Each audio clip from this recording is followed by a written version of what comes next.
Hello. Okay. Hello and welcome to my live.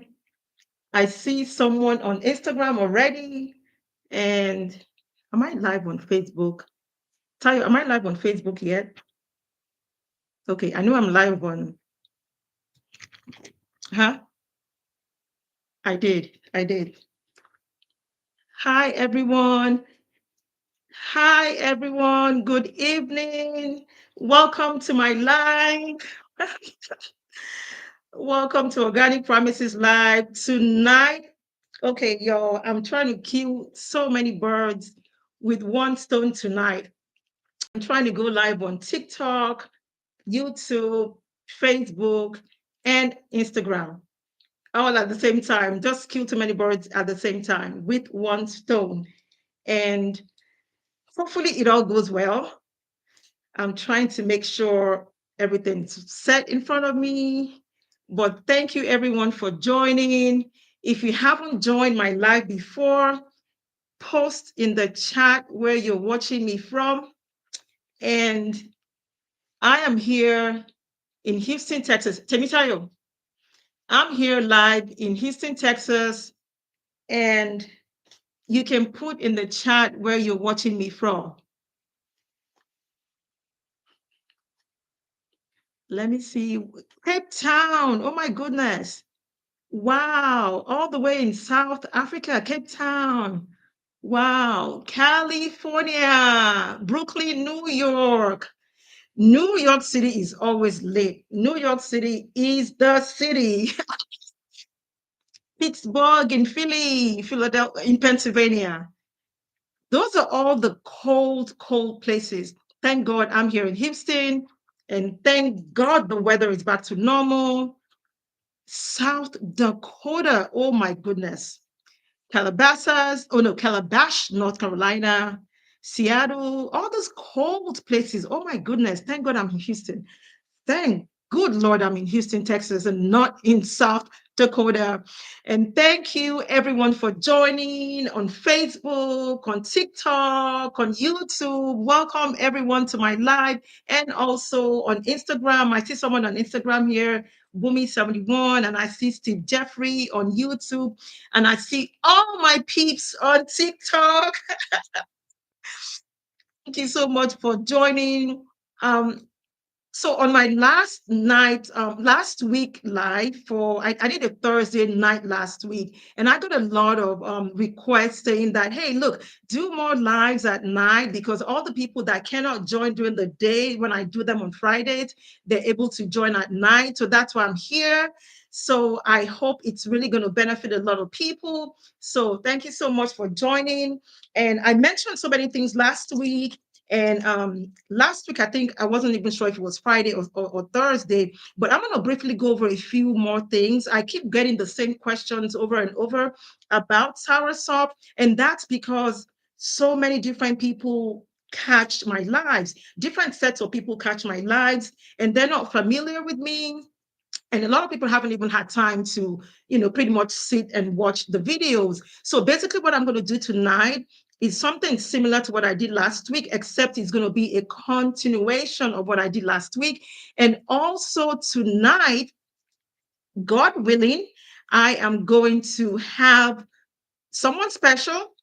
But before I do that, once again, if you haven't watched me before, if you haven't joined any of my lives before, please kindly drop in the chat where you're watching me from. But basically, I'm going to try to answer as many questions from all these platforms on soursop leaves and just general soursop, the leaves, the powder, the fruit, just pretty much the tinctures, just pretty much all things soursop. And last week, I mentioned that, we can do different things to make soursop a little bit stronger than it really is, especially when we're looking at things like diabetes, blood pressure, for pain, for sleeping, and other things. I mentioned different types of herbs that you can add to the soursop tea to make it a little bit more, to just give like steroid on wheels, to make it stronger. So for instance, let me look at my note real quickly. Last week I was talking about the benefits, and Soursop has a lot of benefits, which is why pretty much everyone continues to look and shop around for soursop online. I mean, the buzz is just crazy. And that's why we have all those questions about soursop. So the first thing I mentioned last week was how to make soursop stronger if you're using soursop for inflammation, for pain. I mentioned that you can add different herbs to it to help soursop work better for pain. And I mentioned that you can add things like ginger. You can add things like turmeric to soursop tea to make it stronger for pain. And also, I mentioned that you can add cloves, especially for joint pain, arthritis, fibromyalgia, or different kinds of just general body aches and body pain. You can add ginger, you can add cloves, you can add turmeric to your soursop tea. And also for things like maybe people that cannot sleep, have anxiety, have insomnia, you can add other herbs to your soursop tea to make it even stronger. And those herbs, I mentioned blue lotus flowers, I mentioned lavender flowers, and then I also mentioned lemon balm. These are things you can add to your soursop. Soursop already has benefits in making people calm, getting people to sleep. In the Caribbean islands, it's common practice where they'll brew the tea and they'll put it in baby bottles and feed it to the babies and children to help them just like go to bed, go sleep. So the parents can have some me time and some downtime. So to make your soursop tea stronger, especially if you cannot sleep, you have insomnia, sleep deprivation, you have anxiety, you're just like looking for some peace, calm, and quiet. Those are the things you can add.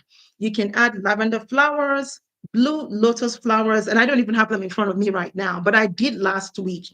And by the way, the videos of the live last week is available on my Instagram channel and also my Facebook.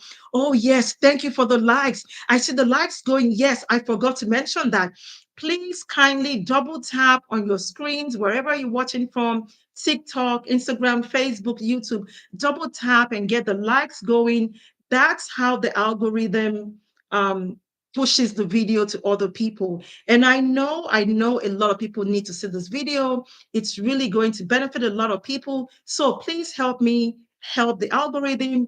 Double tap on the screen, get this likes going so TikTok and all these other channels, platforms can show the video to other people's pages. So the next thing I mentioned last week, and this is just a brief recap because I have today's brief lecture before I get a special guest on here today. The next one is diabetes. For diabetes, soursop is known to reduce blood sugar. It helps to normalize blood sugar. It helps to reduce blood glucose in the system. So and this will be good for people with PCOS, insulin resistance, pre-diabetes, and diabetes. So to help make your soursop tea just a tad bit stronger, you can add bitter leaves. And I even showed some of these things last week. So I have bitter leaves here. You can add bitter leaves to your soursop tea to make your soursop tea even stronger in reducing your blood sugar. Another thing you can add is you can add cinnamon sticks right here by itself. Cinnamon normalizes blood sugar by itself. Cinnamon is good to control blood sugar by itself. So if you add cinnamon sticks to your tea, and actually I normally put cinnamon in mine just for the taste. I normally put cinnamon. I don't know if you guys can see, my tea is a little dark, but I normally put cinnamon sticks in my tea anyway. Well, I like the taste of cinnamon. So, but especially for the people that have pre-diabetes, PCOS, insulin resistance, and diabetes, it really helps to it really just helps your blood sugar. It really helps to manage your diabetes. And then another thing you can add to your bitter leaves, which I know. I mean, another thing you can add to your soursop to make it even better, to make it stronger in controlling your blood sugar is bitter melons. And I know, a lot of y'all are already telling me soursop tastes nasty. It tastes like the earth. It tastes like grass. There's no description I haven't heard about the taste of soursop. Actually, soursop really doesn't even have any taste. As far as I'm concerned, this tea right here doesn't have any taste. It doesn't taste like grass. It doesn't taste like the earth. It really just has a mild taste. So when I'm now asking you add dried bitter leaves, and then I'm also mentioning add bitter melons, I'm sure you guys are thinking, heck no, I already want to add honey. What I want to add to my tea is honey, not all these bitter stuff. But let me tell you, those things are good for you. Those things are good for you, especially if you have diabetes. Those things are good for you. I mentioned it last week. Bitter leaves, bitter leaves, Vernonia amygdalina, bitter leaves. This is one of the best herbs out there for diabetes. And also bitter melon. Bitter melon is called Momodica charantia. That's the botanical name. You can Google all these things. Hopefully, Google will give you good information and not the bad, scary ones. But bitter melon has very similar properties to bitter leaves. So that's what makes it really good for diabetes. So adding these things to your soursop tea just really gives it that oomph. It just really makes it that much better, just that much better. And yeah, it might impact the taste a little bit, but hey, look, we're going for results here. We're not going for taste, we're going for results here. And then the next condition I mentioned was high blood pressure. We all know, and the studies show that soursop reduces blood pressure. And that's because it has a lot of nutrients, minerals, it's very high in potassium, vitamins, and all kinds of stuff, which helps to normalize blood pressure. So, to even make it better, to make it just a tad bit better in reducing blood pressure, I mentioned that you can add garlic. You can also add ginger. You can add ginger to your soursop tea for for for controlling blood pressure. You can also add hibiscus flowers. I wish I had it here, but I don't have it in front of me. But hibiscus flowers, um, Jamaicans call it sorrel, and I believe in the Philippines or in the Asian countries they call it roselle. In the African countries like Nigeria, they call it zobo. So, but whatever it is, it's called hibiscus flowers, dried hibiscus flowers. You can add that to your soursop to get it even to get better results for your blood pressure. You can also add another thing I didn't even mention last week, but you can add hawthorn berries. Hawthorn berries are very good in dropping your blood pressure by themselves. All these things are individually good in reducing blood pressure. So adding them to your soursop tea makes your soursop tea it just takes it up a notch. And then, of course, so the main thing that most people are looking for soursop for, and I don't want to say the actual word, but let me just say, like I called it last week, the crab on the zodiac sign, the C. If you're looking for soursop to reduce malignant cells in the body, these are the things you can add to your soursop to make it even stronger. I mentioned last week that you can also add bitter leaves. You can add bitter leaves, dried bitter leaves. You can add dried bitter leaves to your soursop. And like I said, I know y'all are wanting to be adding honey and agave and all types of sweeteners, but girl, bro, not tonight. Another thing, another thing you can add to your soursop tea for people that are dealing with malignancies is you can also add turmeric, curcuma longa. That's the botanical name. You can add turmeric to your soursop. Turmeric by itself has a lot of cancer fighting properties. So adding it to your soursop obviously makes it even better. Another thing you can add for people dealing with malignancies is you can add bay leaves. You can add bay leaves to your teapot when you're making your soursop. So those are the things that you can add to the soursop to make it better, to make it stronger.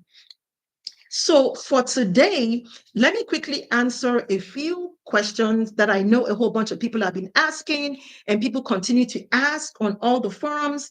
So people ask me all kinds of questions, and especially now that I have the soursop fruit powder. So, and I know this isn't something you're going to see, anywhere and everywhere. You're probably not even going to see this online. For the most part, you guys are going to see the powder made from the leaves. And the reason I had the company make this for me, this is going to be completely white. This is going to be white because this powder is the powder coming from the soursop fruit itself. And unfortunately, I don't have the fruit here. Yo, when I buy that fruit, I get so greedy. Look, 2 days, that bad boy is gone. So I don't even have soursop fruit. And as y'all know, it is not something that we can easily get. It's not something that we can easily get. So I tried, I looked all over the stores, I couldn't find it.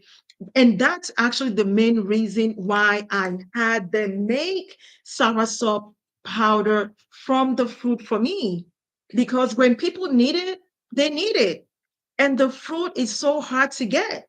So so now people have been asking me, okay, so which one is better? The fruit or the leaves? Which one is better? Which soursop is better? Is it the juice? I also have soursop juice made. It's on the website and they're going fast. So if you haven't bought your soursop juices, please go ahead and buy them. Everything's on the website, www.yourorganicpharmacist.com. Everything's on the website. So people are asking, which one is better, the fruit or the leaves, the fruit powder or the leaves? Let me just basically briefly explain. The leaves have certain properties, and also the fruit has, its own properties. So the difference between the leaves and the fruit is this. Now, the leaves are much higher when it comes to things like potassium, calcium, iron, zinc. The leaves are much, much higher in those minerals. Like, for instance, for every 100 grams of soursop leaves, you have about over 300 milligrams of potassium per 100 grams of soursop leaves. However, when it comes to the fruit or the fruit powder, you have about 50 milligrams per 100 milligrams of the fruits of potassium in the fruit. So when it comes to something like potassium, calcium, iron, and zinc, your free minerals, those are higher content in the leaves. And of course, we know the fresh leaves would have more. The fresh leaves will have more of those minerals than the dried leaves. Because obviously, when we dry the leaves, we lose a little bit of moisture. And then, of course, also when we boil them and things like that, then, we lose more when we, boil those things.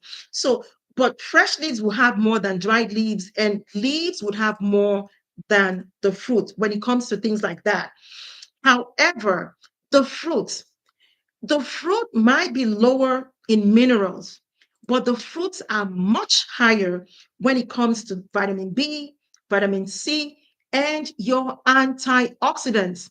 And those are the things, your antioxidants. Remember that when I mentioned antioxidants, I'm talking about a lot of stuff. I'm talking about terpenoids, flavonoids, coumarins, saponins, lactones. I'm talking about different things. All those things that make up the anti-inflammatory and antioxidant properties of the fruit. So when it comes to the fruit, even though it might be lower in minerals, it's definitely higher in all those properties I just mentioned. It's higher, obviously, in fiber. So when you're looking to rebuild your gut health, well, guess what? The fruit holds more power because it goes straight in the gut. It goes straight in your stomach. And of course, your carbs, your natural sugars. When you're looking for something that has natural sugar, that's not processed sugar and stuff. Of course, you know, that, hey, without question is the fruit. And also when it comes to your acidogenins, however you pronounce that, that's one of the active ingredients that has been identified in soursop to have anti-cancer properties. Of course, that's more in the fruits. So that's how you balance it. So when we're talking about the fruit has more antioxidant activity. It has more cancer cell suppression because it has more acidogenins. And then overall, the fruit has more anti-inflammatory effects. So when we're talking about something like blood pressure, now we know that because of the high content of the potassium in the leaves, that's one of the reasons why the leaves, and even, generally speaking, that's one of the reasons why soursop has the ability and the property to reduce blood pressure because it's very high in potassium. So, so when it comes to the leaves, you're going to get that from this one. You're going to get that from this one. That's not to say that you're not getting that from the fruit. I'm just saying, when we begin to compare them, and then, so that kind of answers that question because I know I get a lot of questions from people asking me, okay, which one is better, this or that. And that's why I tell people all the time, if you are using soursop to try to get rid of malignant cells in the body, you need both. You need both of them. You need both. You absolutely need the food powder and you also need the leaves. You need to be taking the powder and you also need to be taking the leaves. But of course, if you're trying to use soursop for something like, to, manage your blood pressure, maybe you don't want to take too many blood pressure tablets and you're looking to add soursop to help properly manage your blood pressure, I would obviously recommend the leaves. Because if you're going to use the powder, you're going to need to use a lot of the powder. You're going to need to use a lot, but you're going to get quicker responses when you use the leaves. Now, the next question is people ask me, I think I've already answered that question. People ask, well, can I use fresh leaves? Because everything they see online, pretty much dried leaves. So people are like, I have the tree. I have the tree right here. Can I use the fresh leaves from my tree? Well, guess what? The fresh leaves are better. The fresh leaves are way better. I keep saying that the only reason we have the dried leaves is because we cannot import the fresh leaves into the country. We can only import the dried leaves. That's the only reason we have the dried leaves. So if you have the tree and you're blessed to have the tree in your backyard or your neighbor has it, by all means, they don't need to be dried. The fresh leaves has the most content of everything. Obviously, it has more minerals, it has everything because nothing has been lost through moisture. And then also, when we're talking about the leaves, because I also continue to talk about the quality of my leaves as opposed to the rest of the stuff you're going to see online, I will continue to talk about this because it's for a reason. Please continue to double tap on your screens for me. So to help the, TikTok, Facebook, Instagram, just to help the algorithm push the videos to people that might need it. Um, but the reason I'm talking about the quality of the leaves, thank you, thank you. I see the likes going. Thank you so much. Um, the reason I continue to talk about the quality of the leaves is because it does matter. Now, your mature leaves obviously are going to have more acerbogenins, and your mature leaves are bigger, they're darker green, and they're thicker. Now, this is for those of you that have the trees in your backyards or your neighbor or something. So when you're looking at the tree and you're thinking, okay, or some people that maybe they just, planted the seed, and now the leaves are growing, the tree is growing. So you need to know how to get these things. When we're talking about acidogenins, which is the ingredient that has been observed to have cancer, cancer cell suppression, you are going to find them in your matured leaves. And your matured leaves are going to be big, they're going to be dark green, and they're going to be thicker. They're going to be much thicker. They're not going to be your fresh, brand new leaves. Not what we're looking for. And that's why you'll notice that majority of the leaves that we sell, that I particularly sell, they're the bigger ones. They're the bigger ones. I bet you, I've been telling people, I dare you to find somebody else online that has big green leaves like this. I double dare you. When you find it, let me know. And especially when you find it the same price that I'm selling it, you're not going to find it at the same price that I'm selling it. And I know there's this big YouTuber, no, TikToker that, you know, she copied my video and now she's also talking about the quality of the leaves. Unfortunately, I think she forgot to check her stock, because if you look on her website, she doesn't even have them in stock. She still has the old brown leaves and stuff in stock.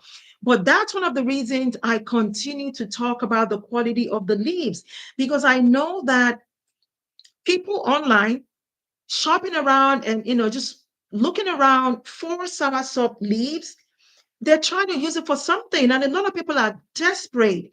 And so that's why I continue to talk about this, because the mature leaves are going to be green, really dark green, and they're going to be thicker. And this is for the benefit of those of you that have the tree behind your houses. So, and that's also why you'll notice that majority of the packs that we sell, they have bigger leaves. The smaller leaves that we have, we just like totally shred those off, and we sell those as shredded loose leaves, also for the benefit of people that really don't have time to be, maybe you're on the go and you just don't want to be, tearing it up every time. So the shredded leaves are really for convenience factor and stuff. So that answers that question. And of course, the matured leaves, you really want to harvest the leaves when the tree is very close to the flowering stage. That's when you want to harvest your leaves, because that's when the mature leaves are going to have the most acetogenins. And those are the cancer fighting properties of soursop. Now, the next question that people ask me oftentimes is, people, they're like 2,000 videos out there on TikTok. And look, everybody these days is now a herbalist. And I mean, just about every single person on TikTok is a herbalist now. All over social media, everyone's a herbalist overnight. I am not a herbalist. I am a registered pharmacist. And I know a lot of people, they're like, what? No, you don't even sound like a pharmacist. I guarantee you, I promise, I'm not lying. I am a pharmacist. I'm a registered pharmacist. As a matter of fact, I want to show you something. I want to cover my school here. This is my oath. So this is an oath that we took when we graduated pharmacy school. So I don't know if you guys can see it.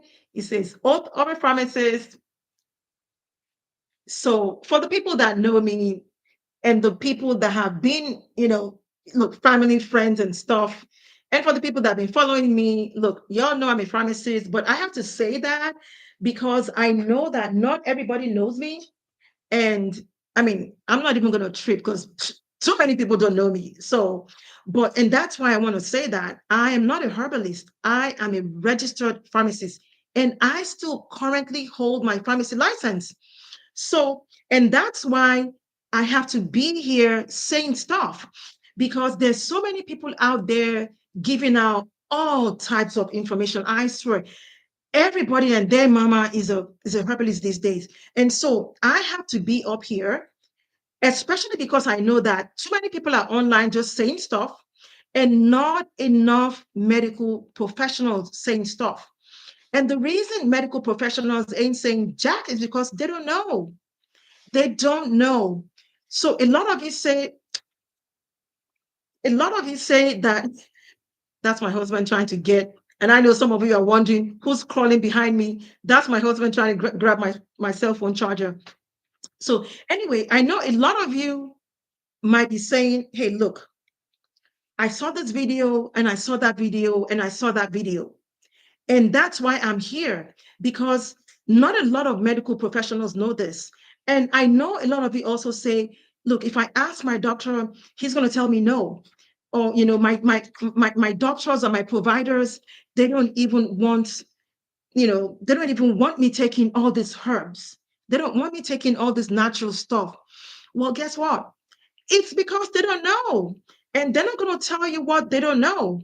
And of course, besides the fact that they don't know, as medical professionals, this is not what they really want us talking about. Pharmaceutical companies do not want us talking about all the stuff. They want us talking about all the drugs that we learned in pharmacy school. That's what they would rather have us talk about.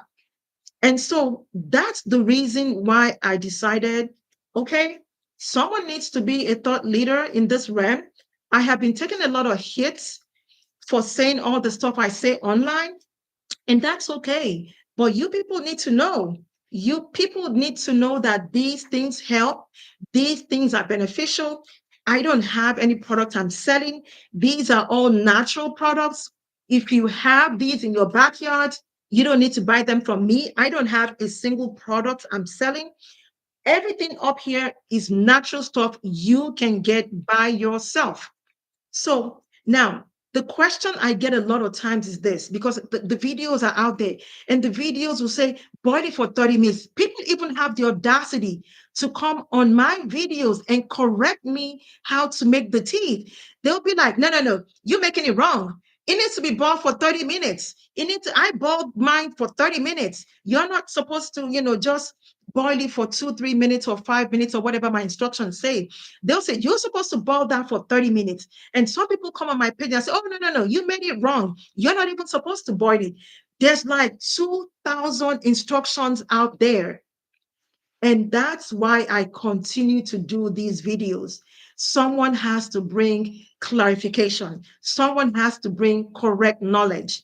I don't want anyone thinking that these things are quack science, pseudoscience, false science, and all that. And that's why I, as a registered pharmacist, I'm out here not talking about pharmaceuticals or drugs, but I'm talking about natural herbs. So let me clear the air. And I know next week I'll probably say the same thing because there'll be a whole bunch of different people on the video. So let me say it. The boiling duration really matters. I keep telling y'all, keep it simple. I don't want to say what they say, but I'll say keep it simple, Stephanie. Keep it simple, Stacy. Keep it simple, sister. Keep it simple, sis. Yo, keep it simple. This stuff is not difficult. Don't let's make things difficult. All my videos, I give you the simplest tips. I don't go into details of some things because I feel it's not necessary. My videos are for the general public, and I want to give the simplest instructions that will have effect. A lot of people are looking for therapeutic responses when they're taking natural herbs, especially people that are fighting the sea and they have stage 3, stage 4, stage whatever. At that point, they're desperate. They're looking for therapeutic responses from these herbs. They're not just taking herbs for the sake of taking herbs. So so such people need to know the valid information.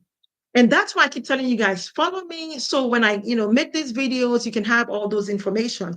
So let me make the clarification.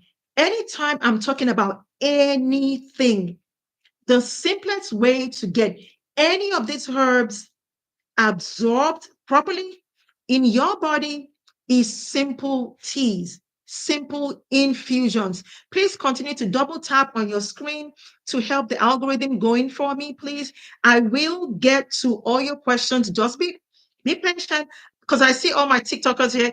I mean, they're just going away with the questions. I'll get to your questions. Don't worry. I'll get to your questions. As a matter of fact, I also have a guest tonight. Oh, someone's saying that they can't hear me. Okay, is that true? I know someone on TikTok is saying that they cannot hear me. Um, can everyone on TikTok hear me? And YouTube and Facebook and Instagram, please put in the chat if you can hear me. If you can just Oh, okay, you can, okay, you can hear me now. Okay, thank you, because I read something that said we can hear you. Okay, Lena, I see you. Don't call me just yet. Let me quickly go through a few things before Lena calls me. And Lena is going to be my guest tonight. So, yo, hang on tight. She is going to give her testimonial. Please be very patient with me.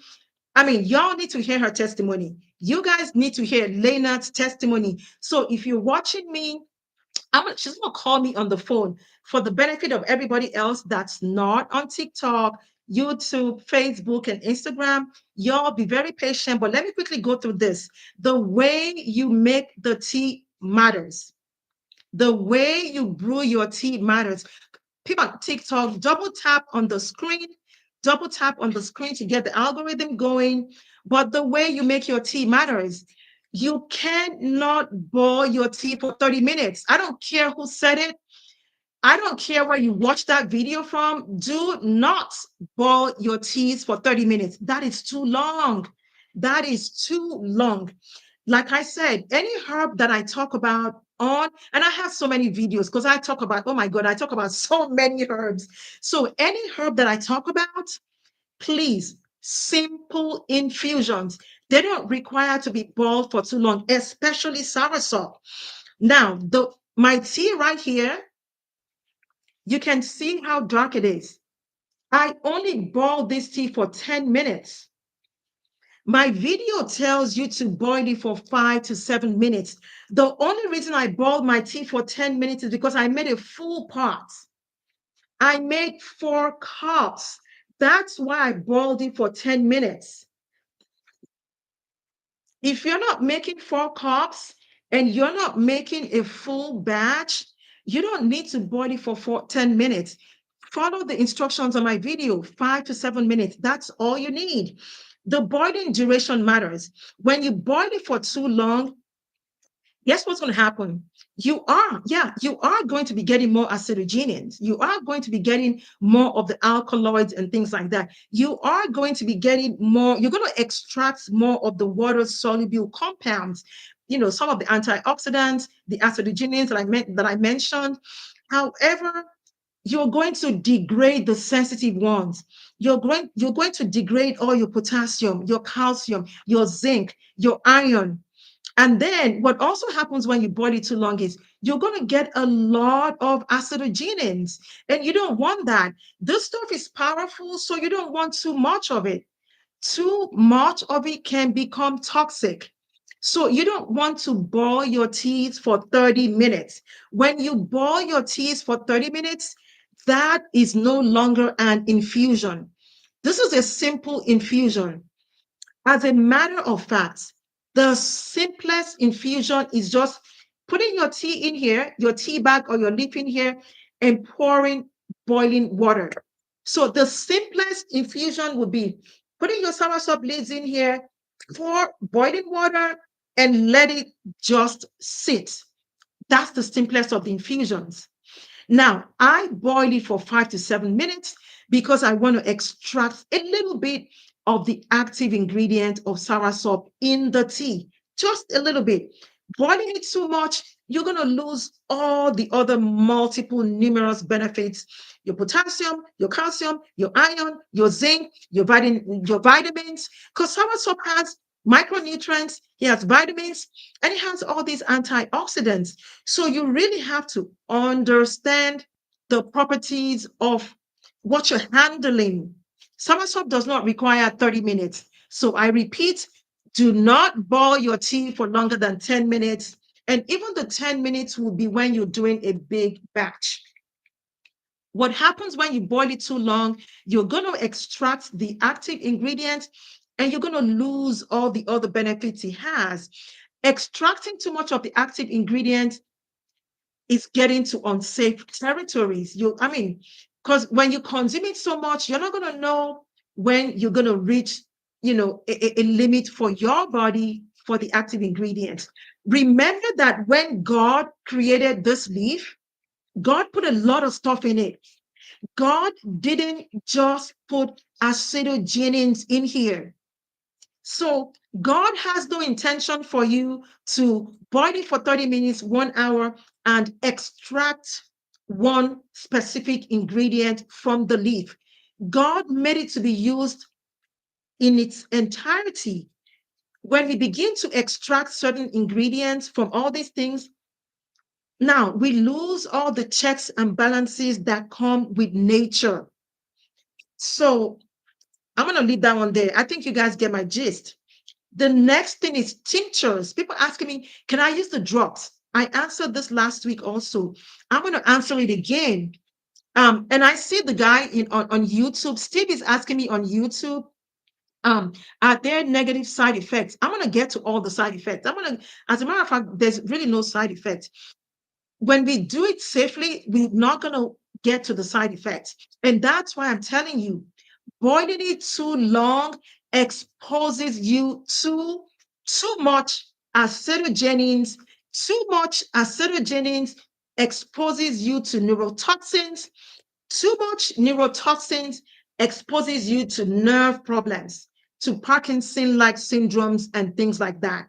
And so that's why I keep saying that when you use these things in their simplest forms, in the simplest ways, which is the infusions, then you remove all the risk.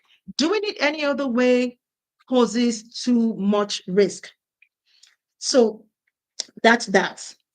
Because you have to understand large amounts of acetogenins, which is the active ingredients that actually fights malignant cells in the body, from Soursop, the active ingredient that fights malignant cells in the body, from Soursop is called acetogenins.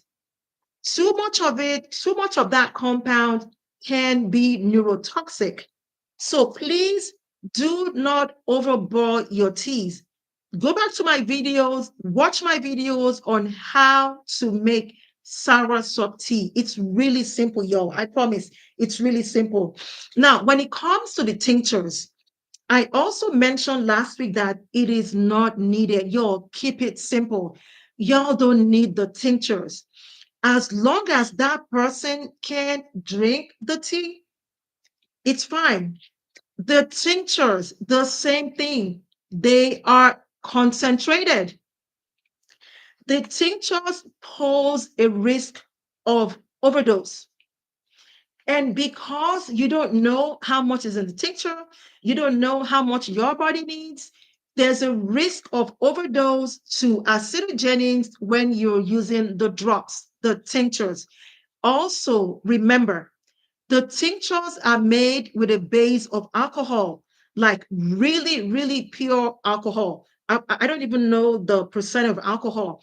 You don't need alcohol in your body. Please continue to double tap on the screen for me, please. So you don't need the tinctures. Let's reserve the tinctures for people that are really, really sick. People that maybe cannot even down this cup of tea. This is just like 8 ounces. If that person is sick to the point where they can't even down this one, yeah, let's reserve the tinctures for people like that. For the rest of the general people, as long as they can drink the tea, let's keep it simple, please. Let's keep it simple. And also, when you boil it too long, it's going to reduce the bioavailability of those things, the potassium and all those things. It's going to make them less bioavailable in your body. So, yes, thank you. I see the likes going on Instagram too. Thank you so much. Whatever platform you're watching me from, please kindly, I'm begging you, just tap on the likes so the algorithm can send it to other people. That's how the algorithm actually works. When people are tapping on the likes, it makes them push the videos to other people. And then the very last thing I wanted to mention, and I know I kind of alluded to it, a lot of people ask me, can I use honey? Can I use honey? Can I use honey? And people will say, oh no, you can't use sugar. Sugar feeds cancer, or cancer feeds on sugar. Yeah, I think it's cancer feeds on sugar. I'm not even going to get into that one right now. But if you don't have malignant cells, you obviously can use honey. Honey by itself, it's also beneficial. Remember that, and I'm talking about natural honey here. I ain't talking about no honey you can buy from Kroger on the shelf. I'm talking about honey made from real bees, not manufactured honey. I'm talking about raw honey. I'm talking about unpasteurized honey, and I'm talking about unfiltered honey. So I'm talking about real, raw, unfiltered, unpasteurized honey here. So, and we know honey has its own benefits.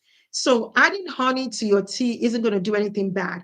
But if you really think that, I don't want all that sugar, cancer feeds on sugar, it's fine.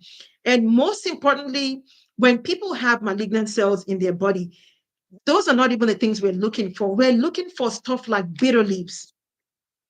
This is what we're looking for.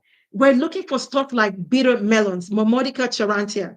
Bitter leaves is Vernonia amygdalina. And you guys can Google the botanical names. When you Google the botanical names, you are going to get a lot of valuable, info, feedback, research that you can actually read and find more valuable content.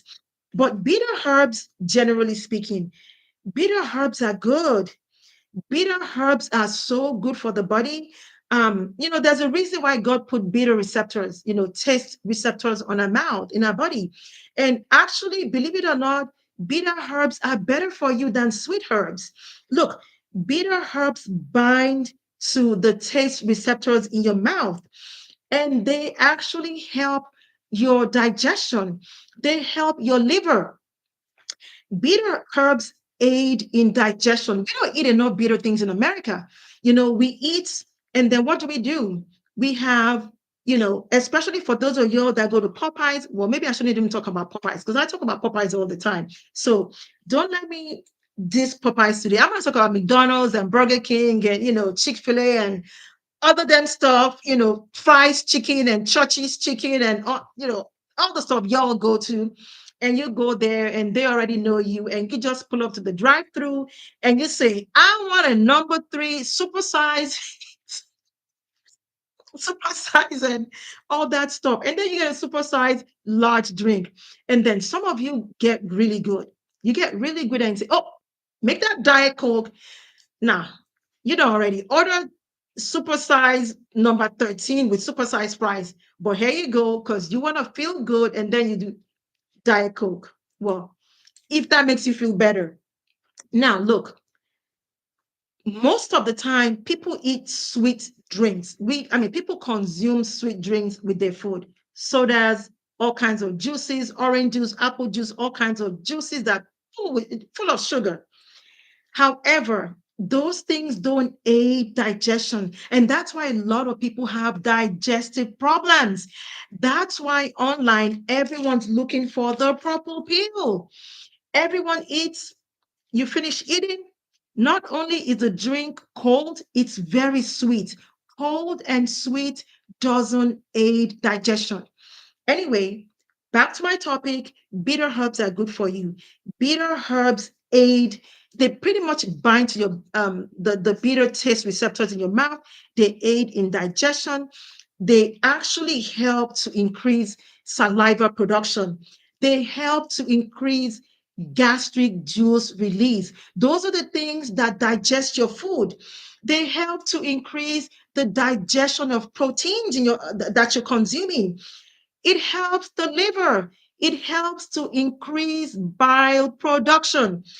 And of course, it helps to increase the bile flow as well. And these are the things that help to break down the fat that you're eating. When you have a bunch of digestive enzyme secretion, going on, overall, your nutrients are going to break down. You are going to get the nutrients from the food that you're eating because the foods will properly break down. So trust me, bitter herbs are good for you. When you do it that way, people are not going to be suffering from bloating. A lot of you will eat, and then, the next thing you know, you're bloated. You're suffering from indigestion, a lot of stomach discomfort. It just, Look, bitter herbs are just good for you. Not only does it help with your digestion, it also controls your appetite. Your brain tells your body that you're full. It promotes the feeling of satiety that, okay, you're full. So how's that not beneficial to you? So, and then, I talked about bile flow increase. I talked about bitter herbs making the liver increase bile flow production. That's beneficial for you because that's how your liver gets rid of waste. That's how your liver detoxifies your body and eliminates the waste product. But anyway, I don't want to talk about bitter products anymore because I don't want you thinking everything I talk about is bitter. So those are the things I want to talk about because I keep getting those questions over and over. And I just wanted to clarify that look, there's some things we can do to make soursop better. There's a way we can make the tea to make soursop effective. And also, there's a quality of the leaves that we're looking for to make sure that when we make this tea, it's going to be worthwhile. People shouldn't be shopping for soursop online based on prices.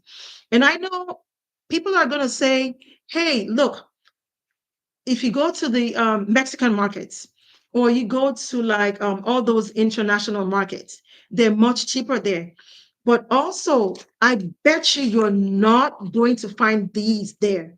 I know none of y'all are going to find these there. I know. I keep double daring people. Tell me online if you can find mature, dark green, good quality soursop leaves like this. I double dare you. And if you do, I know you're not going to find it for the prices that we have on organic pharmacists. I know you're not going to have them. So I don't want to keep going because now I want to bring my guest here. I have a guest tonight. Um, that I would like for you to hear her experiences with Soursop. She reached out to me on my TikTok page asking about a family friend who had stage 4 pancreatic cancer. So that's why she reached out to me. And she was wanting a lot of information and stuff. So she ended up buying Soursop for herself and I'm going to let her share her story. I'm going to go grab my phone because I want her to call, I want her to dial my home phone so that for the benefit of people um, on Instagram, on Facebook, and on YouTube, I want to put her on speakerphone so everyone on all these different platforms can hear her. So when she calls me now, I'm going to get up, go get my home phone, and then I don't know if Lena is still here. Um, let me see. Because and then I'm also going to let some people on TikTok join my live. Okay, she's calling me now. So hold on. Let me go grab my phone and I'll be right back.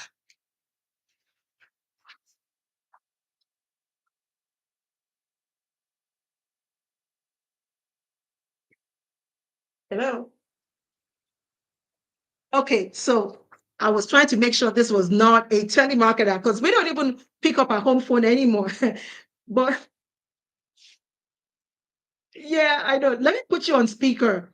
Okay, so I am on speaker. Yo, I haven't used this home phone in years. I am looking for the volume of this home phone. And I know a whole, don't even laugh. If you're watching me online, I bet you don't even have a home phone anymore. So I'm going to put the phone on speaker so that everyone on the platforms can hear her. So she was on TikTok. She was on TikTok live. So, and she posted her comments up there. But because we have people watching from YouTube, Facebook, and Instagram, that's why I have her calling me so that everyone can hear her testimonials. Other people that I've had on my lives giving testimonial, I'm going to bring them back for the benefit of all these other people on the other platforms, and also for the benefit of people that are so scared. People are so scared of using all these things.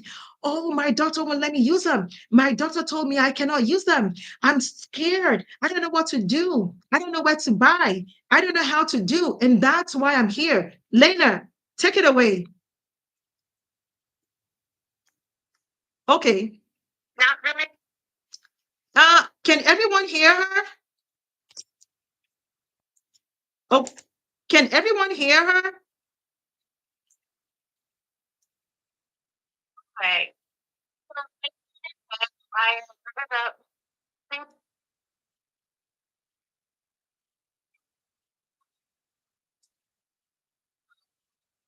say it right. The cancer word.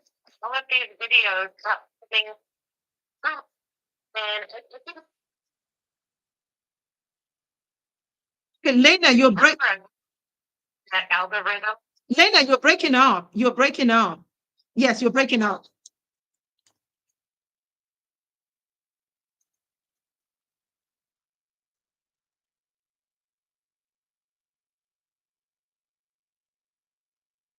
Okay, you want to call back from a different phone? And I'm still. Oh, okay. Y'all, sorry. Okay, so sorry, y'all. Lena is, yeah, she's gonna hang up and call right back from a different phone. She's actually still at work, but she really wanted to help, because when people hear it from other people, it just makes a little bit of, I mean, it makes a better difference. It's different from, oops, let me hang it up. So it makes a little bit of a difference when people hear it from people that have actually used it before. I don't even remember how to turn off my own home phone. Good Lord. Okay.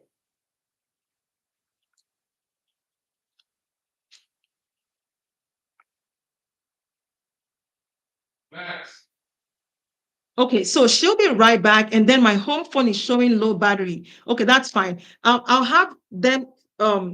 If my home phone, okay, there we go. Okay, Lena. Okay, here we go. Yes, yes, yes,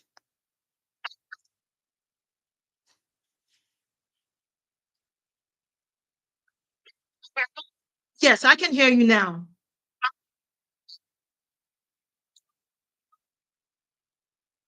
I don't know why the algorithm cut like the Soursop videos, and it just so happened like a week later, I had a client that mother had pancreatic cancer. It was prostate cancer. And,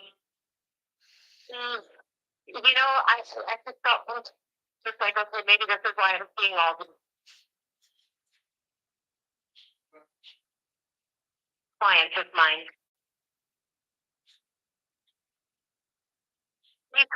That's not a good thing. Oh,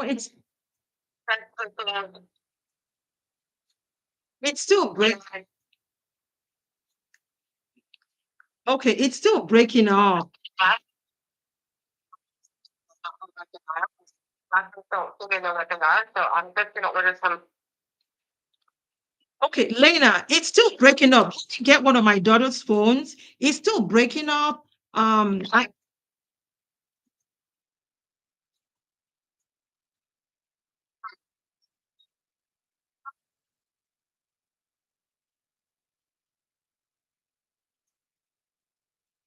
Lena, Lena.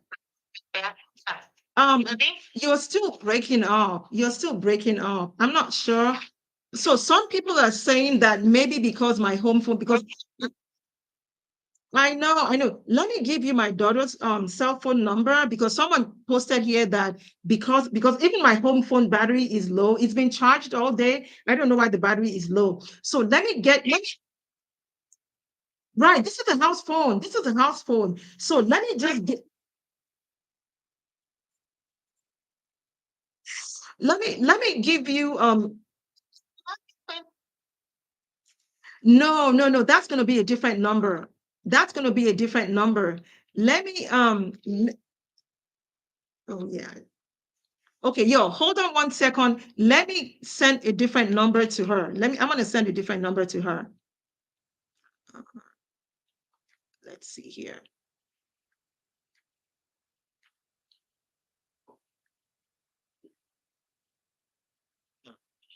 Hold on.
Okay, sorry, y'all.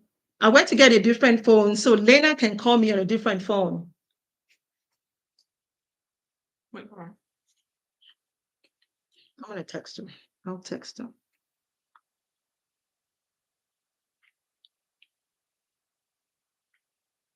Yeah,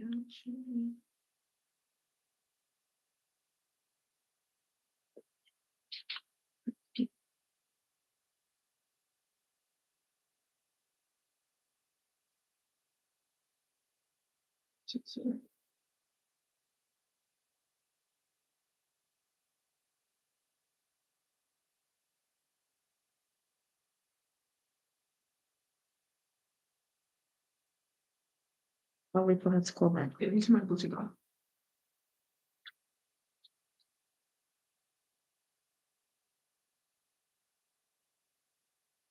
Okay. Tell me this one's better. Yeah, this is much better.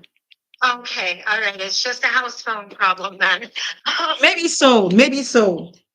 Okay, I'm not sure exactly how much anybody heard before we ended up switching phones here, but I'll start again. Yeah. I was getting inundated with all of the videos regarding Soursop and this and that. I didn't know why it was hitting me because I usually watch like puppy dog and cat videos, but it kept coming. I had a client call and tell me that his father had, and who's also a client of mine, had stage 4 prostate cancer. It was prostate, not pancreatic. And I don't know. I felt compelled. So I got a hold of you. You were gracious enough to kind of talk with me through DM, and I'd never even DM'd anybody before. I'm a TikTok voyeur. I am not actually a participator. And so together, you kind of laid out a plan that would be good for him in a sense. And I ordered tea for him and I ordered it for myself just, because I wasn't about to miss out. I have problems that at the time I had no idea the tea was going to help, but we'll get to that in a second. So I ordered it for the client and he began drinking the tea. It took like 3 weeks for them to set up enough time. He had insurance issues where they had to set up his chemo. It took about 3 weeks. He was drinking the tea during that 3 weeks while he was waiting for his first chemo. By the time he got in there, his tumors had already shrunk. So Are y'all hearing that? I hope everyone's hearing. Yeah. Double tap on your screen so the algorithm can send it. He had continued to drink the tea while he was having treatments, and his He is now on oral chemo. I mean, it reduced it from stage 4 down to, and getting just a horrible mess all the way down to now he takes oral chemo. He's got to take it, and every 6 months they're going to continue to scan him. But he's healthier. He is so much healthier. It's not even funny. It might be a conjoined thing, but the fact is, from having both things, the T and chemo, fact is, those tumors went down on their own. They were reduced in size before he even started the chemo. They were already reduced in size. So I hope you guys are listening. it had to happen with the T. So he's having great results. He's feeling good. Like I said, he's now having oral chemo only, which they don't put you on oral unless your tumors have shrunk. Exactly. You go in deep, and you go in deep and heavy, and you're getting the regular chemo. And so he's doing good. In the meantime, I was drinking my tea. I had inflammation problems, and I mean severe inflammation problems. I have implants, breast implants, that had become so incredibly painful. My husband couldn't touch me. I would whine. I a big baby, I guess, at times. That hurts. You know how men kind of grab you as they're walking past and things like that. And when I started drinking the tea, just within, I think, probably 3 days, I noticed that the inflammation was going down. I could now put my arms down. I would get a lot of that inflammation that, they refer to it as the side boob area for any woman that's listening here. I would get so much inflammation that I had a hard time closing my arms. It literally, I felt like a linebacker when I was walking because it was so damn uncomfortable. Sleeping was miserable. And then because the pain from my implants would wake me up, I've had heart surgery, and it's kind of like I'm just stuck having to deal with everything. But it took the swelling down. The pain is 110% gone. There was so much inflammation, and I've dealt with this inflammation for 5 years. Wow. Like 5 years of chronic boob pain, arm pain, all kinds of stuff that I just would never have thought I was going to have to deal with in my life. Because of my medical history, taking the breasts out are not an option. I'm just stuck with them. It's not an option because of bleed and clot risk due to my heart. And so they won't take them out. So the Soursop tea has gotten rid of the inflammation. I don't have it. I'm free. I'm actually, my cup size went down. I didn't know that till I went to go put a bra on. I've been drinking the tea since September. Went to go put on, a fancier bra to wear with the dress, like one that would be like a strapless one. I didn't realize that my whole diameter, because I'm a sports bra person, my whole diameter in my breast and back area and underarms has actually gone down 2 inches. So I went from a 38 to a 36, and the swelling in my breasts, I went from a double D down to a D. That was all inflammation. Totally pain-free. So I don't know. I am I'm a believer in these leaves. And of course, when I get mine from you, they're huge. Matter of fact, this last batch that I just ordered, I've never seen such big leaves. I was like, holy cow. They were just absolutely massive. And, I'm still making my tea. I'm drinking my tea. When I first started it, I was drinking 3 cups a day. And they were 3 12-ounce cups. And I did that for like 3 weeks. Then I took a week off because, of course, the internet made me look up the whole Parkinson's thing. And then I was like, okay, it's nothing. You'd have to like drink this stuff or eat this stuff nonstop every single day for it to affect you that way. And I went back on it for another 3 weeks. In that amount of time, my urinary tract got better. I'm 60 years old. I now pee like a 12-year-old. I think I had some kind of toxins built up in me or something. I have no idea, but I urinate better. I sleep better. I don't have the pain. I'm sleeping through the night for the first time in 5 years. I don't put lotus in it, but last week I saw the lotus. I want to get some lotus. But um, it's because I no longer am woken up in the middle of the night with my breasts on fire, literally in a puddle of sweat.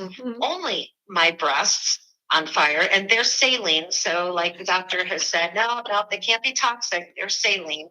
I've had the implants for damn near 20 years now. I've had implants. So, but yeah, I can't say enough about the tea. My shipping, whenever I get them shipped, it's quick. I mean, we're talking 3, maybe maximum 4 days. So I know to order, before I can run out, because God forbid, I'm not running out of this stuff. You're stuck with me now. I have looked online at other leaves, and they don't look as good. They don't look as good. And not many people are going to take the time to talk to you. And the one thing I've noticed is I'm listening the last 3 weeks as I've been able to tune in consistently, is that it's not all about your leaves. You're giving advice to people, period, on what is healthy. You're even telling the people that have it in their backyard what they need to get. People don't do that unless they truly believe in what they have. They just don't. I mean, I am so massively appreciative, and my husband appreciates you because he can touch and grope me now, which he hasn't been able to do for quite a few years without listening to me whine. I mean, it would be so painful that if he groped me when I wasn't expecting it, or I'd slap him because it actually caused pain. Now it's a big joke in my family. You can juggle them up and down. You can do whatever you want with them. And I'm just like, no pain, no pain. And I run around the house and I'm like, look, they don't hurt. And I hate to say it, flopping them around, like, look what I can do, because I couldn't touch them for 5 years. It's a big difference. To be able to put clothes on and feel comfortable, because these things that should never be as large as they are just massive from the inflammation. Does anybody know what it's like to not be able to put your arms down all the way to the side of your body? Yeah. So when That's there's a how lot of much inflammation I here, had. yeah, right here and right here. Yes, on the side. Yeah. And I only weigh 150 pounds to start with. So for me to have so much inflammation and nothing was getting rid of it. Doctors couldn't figure it out. Whatever the hell it is that was causing it, the Soursop has taken care of. Yeah. And I know it sounds crazy. I don't know if I had some kind of toxin somewhere inside of me. And because, I don't know the metabolic way of everything, the way that it works. I just know it works. It works, and I swear by it. And at this point, I don't want to have my day without, well, actually, I drink I drink a 12-ounce glass every third day, but I just went back to every other day with a 12-ouncer. I've thought about going to the 8-ouncer, and I did notice that even if for some stupid reason I miss it because of my work schedule, the pain's not back. Right. The pain's not back. And I would have expected it to actually start back up again, and it doesn't come back. Right. So the inflammation does nothing, comes back. So I almost feel like I have like a cure from it, not something that is like, I don't know how to say it. It feels like almost like a cure. You hate to say the word cure because, only God can cure you. But I feel like he put my client with me that had the C word and had his son call me.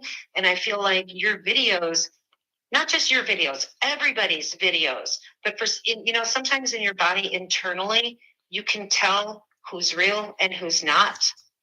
And you can tell who cares and who doesn't. And like, as I watched him, I don't know, I kept getting pulled towards you because I felt that there was truth coming from you, not just here, buy my product. I felt that there was truth. So, I mean, it works. It works for me. I have my husband on it now. I told you that last week. I had to start taking it. Um, and so he's going through like the same regimen that I did because, he needs to clean himself out. It's great stuff. It's actually great stuff. So, but I have another friend who I would like to send to you. She is having inflammation, post-pregnancy inflammation. You told me about that. You told me about that. Hold on one second. Hold on one second, Lena, because I don't want them thinking that, oh, now Lena is referring people to me online. Check out the website. Right. Right. And let me tell everyone online. Now, Lena didn't even talk about how Soursop has helped her cholesterol. This is the second time I'm inviting Lena back. The last time she was on my live, she also mentioned that her total cholesterol profile has completely improved. She also mentioned that when off of that cholesterol. exactly yes, the cholesterol went down 20 points. Also, during COVID, 4 years ago during COVID, she completely lost her sense of taste, her taste perception. She lost it. Guess what came back? After 3 months of taking Soursop tea, just a simple infusion of Soursop tea, guess what came back? Her taste buds were fully restored. Back and Fully back. Fully back that I am able to taste something and tell you what spices are in it. Exactly. I don't need to be in the kitchen when you cooked it. I can tell you. Matter of fact, somebody just made me try that mud water. And I don't know anything about mud water. I just kind of was like, yeah, I'll take a sip and try it, whatever. And of course, I pull it back and I'm like, oh, that has turmeric, that has cinnamon, that has, type thing. And no, it doesn't. No, it doesn't. They went over and looked at the bottle. Sure as anything, it had it in there. I wouldn't be able to tell you that if I didn't have my taste buds back. So, and they are very well refined back, just like they were pre-COVID. But, exactly. Everything for me for the last, ever since I got COVID, everything has tasted very putrid. It has a taste. I could taste, but it tasted kind of like dead stuff. It smelled like dead stuff. Yeah. Everything is resumed. Yeah. Everything is resumed the way that it should be back to a normal life. So, I mean, that's been crazy. Another thing Lena needs to talk about is how her hair has grown, how she got off of coffee, because she just like stopped having the coffee cravings. And then, Lena, don't forget the one you just told me about a few days ago, how your doctor took you off your heart medication. Go, Lena. She has a lot of stuff. Surgery. Are you there? Okay. Ever since I had heart surgery, of course you're on heart meds because anytime they place, like an apparatus, like a stent in your heart, they automatically put you on blood pressure medication, even if you did not have high blood pressure. It's just that way. So when I went to the doctor, I had told him about this, that I was drinking the Soursop. And, normally he didn't really want to talk about that kind of stuff because, those doctors, they don't want to. But I got lucky enough to have a teaching student in there that day. This was 2 days ago when I went and saw him. Had a teaching student in there. So he was more than willing to listen.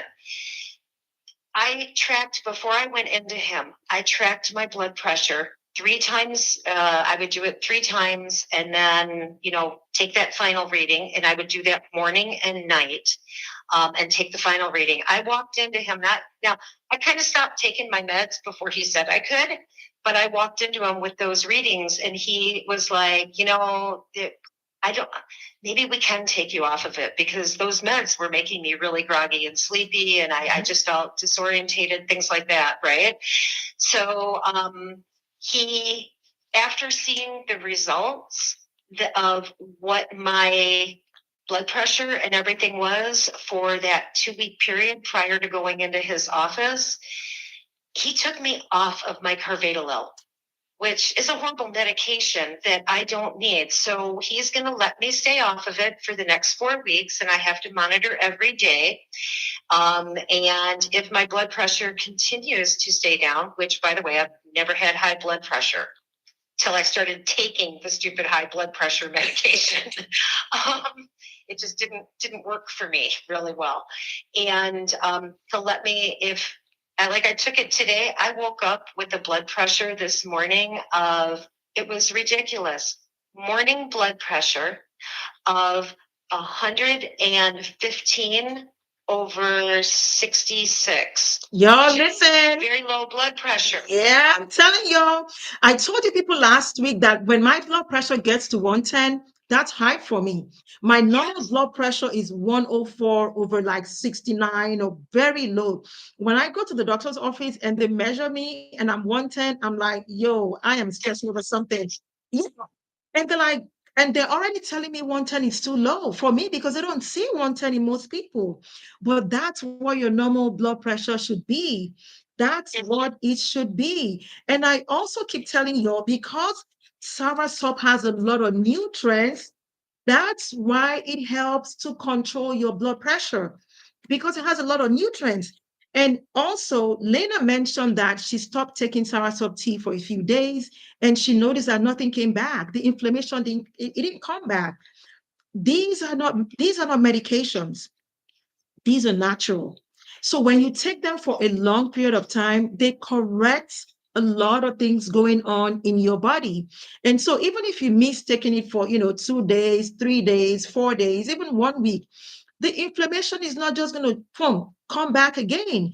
Once it gets rid of the inflammation in your body, it's not going to come back again. Of course, maybe unless you're going back ordering number 13 on the line of Popeyes and you're drinking, supersized drinks and all kinds of, processed food junks and things like that. Then that's how inflammation gets in the body. But once you get rid of inflammation in the body and you begin to eat, whole foods and things like that, it's not going to come back. These are not medicines where, you have a headache and you stop and you stop. All these things go in your body and they really go to the root cause of the problem. And a lot of times we don't even know what the root cause of these problems are sometimes. But whatever it is for you, these things go to the problem and they fix it. So when you take all this natural stuff, it's going to work differently, from you to the next person because you're different. It's going to do for you what your body needs. And so she says she can pee better. That's because it cleans up the kidneys as well. It just like totally goes in and it's not going to just do one thing. And that's the beauty of herbs. Medications only have one indication. I'm telling you, this is what we studied in pharmacy school. Any medication, for a medication to get approved, it has only one indication. And then it would have like 20 side effects. Show me a medication that has only one side effect. Side effect of this. And your every one of those medications has a different side effect. There's leg cramping, there's palpitations, there's so much stuff that you get from just taking what they're telling you to take. I don't have any side effects from this. None. Yeah. And that's why, when people go online, and that's one of the reasons, there's so many herbs I want to talk about. I'm telling you, I have like about 50 herbs I really would like to talk about. However, we cannot get past soursop. It seems like every video I'm making, you have to talk about soursop. Why? Because a lot of people have questions about soursop, and for good reason. So it's okay. I'll keep saying the same things over and over again. Now, people go online and they read soursop can cause nerve problems. Soursop can cause Parkinson syndromes and stuff like that. And I've said it before, the study that they're referencing, the study that they're referring to, that study only observed one group of people in the entire world. They only studied and they only had that observation in one group of people, the Guadalupe tribe of people. I keep forgetting what island they're on, but they are on a Caribbean island. They're called the Guadalupe tribal people. Normally, those tribal people tend to have it in their family line. It's a genetic predisposition. So, one, those people already have a genetic predisposition to Parkinson type syndromes. Then the second thing is for that study, they fed them exceedingly high, I'm talking about excessively high doses of Soursop. And then they fed them that dose for a full year, 365 days of the year. And that's when they began to observe that these people were exhibiting Parkinson type syndromes. An average person like you and I, for one, I can guarantee you, I've been drinking soursop tea now for almost 10 years. Personally. It's normal to me. So I have been drinking soursop tea for years. I have been recommending soursop tea for years. And an average person will not find soursop to the extent that you're going to be overdosing on the fruit or the leaves or the powder or whatever it is. I mean, I don't even as much as I drink it, I don't even drink it every day. And even if you wanted to drink it every day, if you make your tea the way I have instructed, you're not going to have any problem like that. And that's why I keep telling people skip the tinctures. You don't need the tinctures. Even if you have the C, even if you have malignant cells, that's not the way to go about it because we don't want to injure our organs. So, because at the end of the day, you still need your organs to be fine to clear all these things out of your body. And I know that people that are dealing with cancers and all kinds of debilitating and degenerative diseases, they get desperate. But, I keep saying this, keep hope alive. Too much desperation, then we do things the wrong way. Then some people want to eat, you want to overdo stuff. You want to boil it for 30, 40 minutes. You don't need to boil it for 30, 40 minutes. Over boiling this is going to extract only one ingredient, one or two of the ingredients. You don't need one or two of the ingredients. You need all the ingredients that comes with this. And boiling it too much is going to expose you. You just risk, you know, it poses an overdose that you're going to get too much acidogenins that your body doesn't need. And, when Lena contacted me, she really, truly, she didn't even reach out to me for herself. She reached out to me for a gentleman that had stage 4 prostate cancer.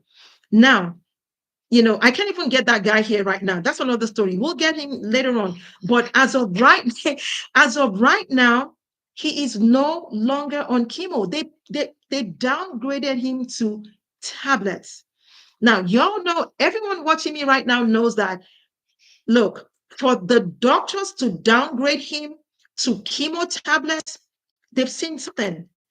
This guy was taking this even before he got on chemo. And he only did chemo for a few weeks, for a short time. Six rounds. Six Yeah, rounds. he had it Six times. rounds. 6 rounds. And they downgraded him. Do you guys know how many people are getting treated and still don't have a response to the cancer? Do you know how many people are getting treated? And so, I really hate to say this, but, every time I say it, I feel like I'm talking against my profession. And I don't want to do that. I don't want people to think like, oh, she doesn't want people to take any meds at all. She wants people to take, herbs, and she wants people to stop taking their meds. I keep saying this all the time. I am not the person. I can vouch for that because one of the first things you said is do not stop. Right. Your hit. Do not tell him, do not stop the chemo. Go chemo. Right. Add this in also. Yes. Yeah. So I'm not going to be the person to tell you do not take your medications. As a matter of fact, on my last live last week, I also mentioned that there is a way we taper people off of medications. A lot of medications, people have to be weaned off of those medications. As a medical professional myself, as a registered pharmacist, I cannot tell you to stop taking your medications. That is outside of my job description. That is outside of my scope of practice. The only person that can tell you to stop taking your medications is your provider, is your primary health care provider. Your doctor is the only person that can take you off. And even your doctor has a way that he to taper you. You have to be weaned off of medication. And I also mentioned to you last week that in order to help yourself, in order to get your doctor to take you off medications, you need to begin to write down stuff. I told you last week, I said, begin to jot down, begin to take your readings. I told you guys when you have high blood pressure and you're taking high blood pressure medications or diabetes and you're taking diabetes medications, I can tell you that this is going to lower your blood pressure as well. And I can also tell you that this is also going to reduce your blood sugar. So, what did I say? I say you need to monitor yourselves even more closely. You need to take a reading. You need to, if you normally take your blood pressure reading once a day, when you begin to use herbs to manage your blood pressure, in addition to your blood pressure medications, you need to begin to take your blood pressure readings 2 or 3 times a day. And you need to have a journal, a diary. Same thing with diabetes.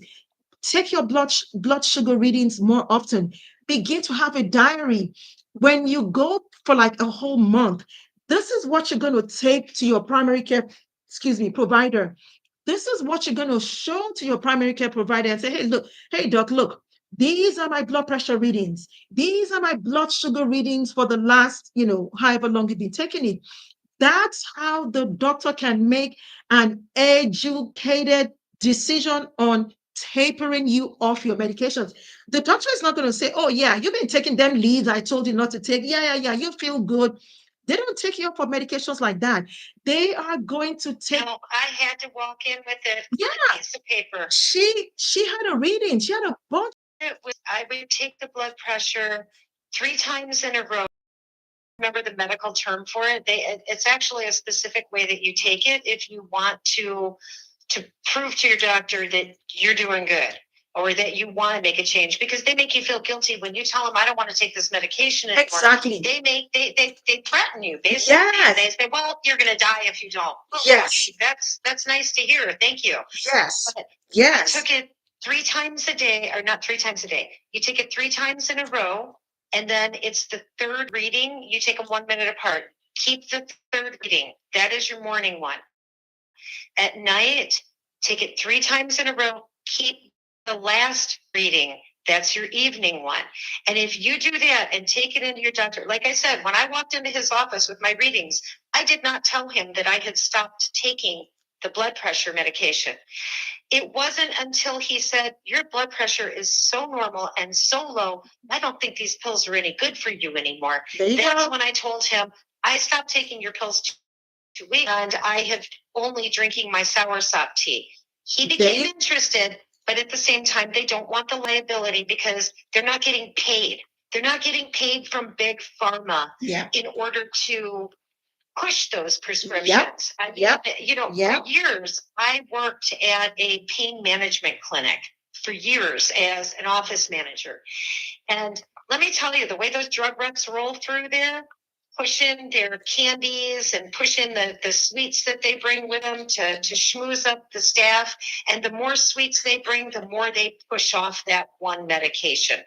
Yeah. Because, and it's just the way that it works. We had drug reps in our office every single week trying to push meds. Yeah. And that's what it was all about. It was all about what med can you get them on. And some of this stuff you get on, you can't ever get off. Even weaning, they won't. Well, I mean, technically, you can get off those things. It just takes the body a long time. And so when it's because the doctors put you under so much pressure. Right.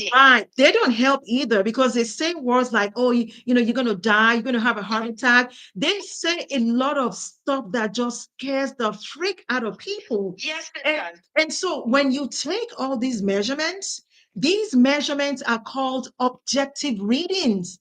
They cannot argue with your blood pressure readings.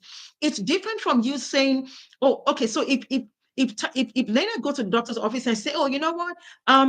I started taking Soursop leaves and I started drinking the tea, and now I have my taste back. Guess what? They cannot measure that. If she says, hey, my boobs don't hurt anymore, they cannot measure pain. Pain is a subjective reading. Only you know how much pain you have. There's no scale out here. You don't go to your doctor's office and they say, stand on the scale. Let's see how much pain you have today. No, that's a subjective reading. Only you know how much pain you have. They cannot measure that. But when we're talking about blood pressure, we're talking about blood sugar, we're talking about cholesterol levels, those are freaking objective readings. They can just say, give me your hand, and they'll put that stuff up there and they can measure your blood pressure. That's an objective reading. No one's going to argue with that. So when you go to your doctor's office, or even when you do blood sticks and you do blood sugar sticks, the machine's going to tell you what your number is. You can feel like, oh, I know that machine line. Oh, that machine line. Y'all be talking about, oh, no, I know that machine line. Yeah, yeah, yeah. Those are objective readings. So when you go to your doctor's offices with all these diary of objective readings, they're not going to be able to argue with this. I mean, they'll tell you, oh, we don't believe all that stuff, but guess what? They cannot argue with. They cannot argue with the objective readings. And those are the things they go by to take you off. That was exactly what the doctor did with Lena. He looked at the diary, he looked at the history of her blood pressure readings. And he had to make a medical decision. He had to make a decision based on facts. This is not how Lena felt. This is not, oh, I feel good every day. I don't drink Starbucks every day anymore. My taste buds are back. Coffee at all. But the doctor doesn't care about that. They don't care that her hair is long. They don't care that her hobby can, don't even let me say that, because that's why Lena's testimony is so difficult for me to repeat. Because you hear her saying all this stuff that I can't even repeat. But they don't they the doctors don't care about all that. They The reality of it. right, That's right. the reality. That's why I got it for myself.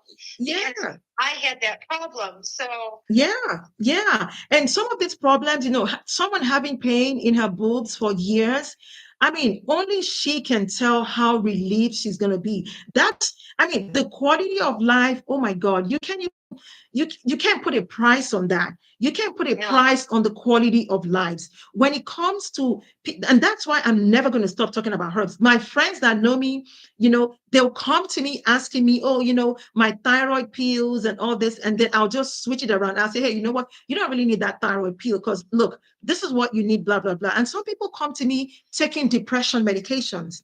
They're taking depression medications, and now depression medications has a lot of side effects. And then I tell them, I say, you know what? Really and truly, you really don't have depression. Yeah, you might have some issues, hormonal imbalances that's causing a temporary issue of depression right now. However, when you fix those hormonal imbalances, you'll find out that the depression is going to lift. Depression is because of hormone imbalance in the brain, chemical imbalance in the brain.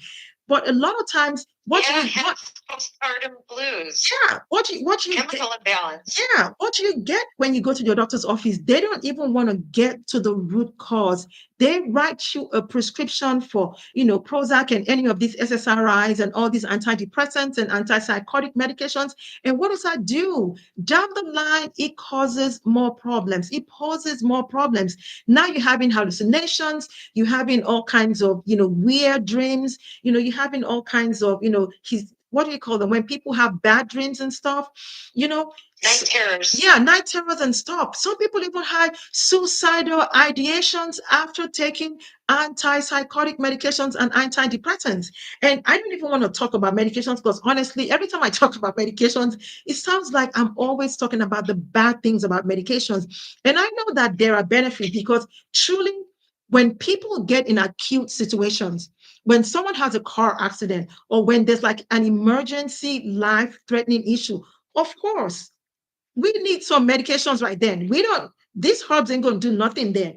But what I am saying is, let's put everything in the right buckets. When we're talking about acute trauma, emergency situations and things like that, of course, you need the full gamut. You need all those doctors in the ER. You need all your medicine, anesthetic medications to put you to sleep so they can do what they need to do. But when we're talking about just general maintenance stuff, we're talking about your day-to-day stuff. You don't need medications to live day to day. You don't need medications to help you sleep. You don't need medications to help you wake up. You don't need medications to give you energy. You can get all that from your foods. You can get all that from natural herbs. And I get it. You're taking medications now, so you can't just jump and stop taking them. Like I said, I'm not going to be the one to tell you jump off your medications and start taking herbs. What I am saying is, let's begin to change our mindset. Let's begin to add these things to what we're doing. And let's start with one. And then we get two. And then we get three. And then we get four. And before you know it, you're going to be like Lena. No pain, no coffee addiction, her taste buds back, her cholesterol cleaned up, she can pee properly, she's off her medications. It takes time, but guess what? It's doable. And for the people that are watching me and that have malignancies, stage two, stage three, stage four, please, I'm begging you, have hope. There is hope. Keep hope alive. And, I said the same thing. I feel like a broken record, but I have to keep saying it because for some people, when they get diagnosis of all these like debilitating diseases, degenerative diseases, chronic diseases, cancer and all those things, of course, they're going to feel down. They're going to feel terrible. They're going to feel like, oh my God, they're going to die. They're going to feel like it's a death sentence. But begin to look, we need to unlearn a lot of stuff. We need to unlearn a lot of stuff. And also, we know that the foods we're eating, the foods are bad. The foods are bad. Y'all, the foods are bad. Even when we eat veggies out there, you go out and buy spinach. Now we have to pray and say, oh my God, I hope they didn't spray this spinach with pesticides, with herbicides, with chemicals, And even they say, oh, don't cook your foods with, non-stick pots. Don't cook your foods with aluminum pots. They say, hey, use glass to cook. Use stainless steel pots to cook. Use copper. Some people are going back to cast iron. It's like environmental toxins, so many things around that we have to worry about. But it's like, how many can we worry about? Canned foods, even canned foods. There's so many things that we have to worry about. Deodorants. I stopped using deodorants because of aluminum, and sometimes I'll be like, oh my God, I don't think this natural stuff is working, this natural deodorants. But I honestly stopped using aluminum based deodorants. I think I even brought it here because I wanted to show people. This is the brand I've been using for a long time now. It's called Schmidt's. And because there's just so many things we have to watch out for. It's like, how many things can you really watch out for? But, do the ones you can do. If you watch all kinds of videos, it's like just about everything you point to is bad. But hey, look, what can we do? The one we can do, we'll fix.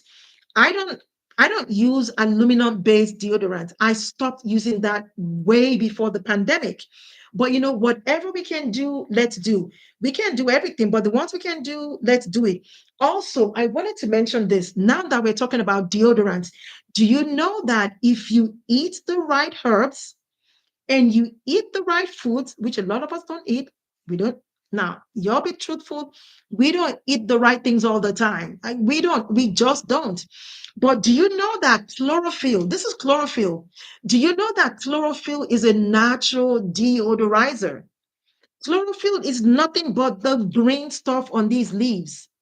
This stuff in here, chlorophyll, this is nothing but the green stuff on these leaves. The only reason I buy chlorophyll is because I know well and good that I don't consume all this stuff good enough. I don't consume enough of it.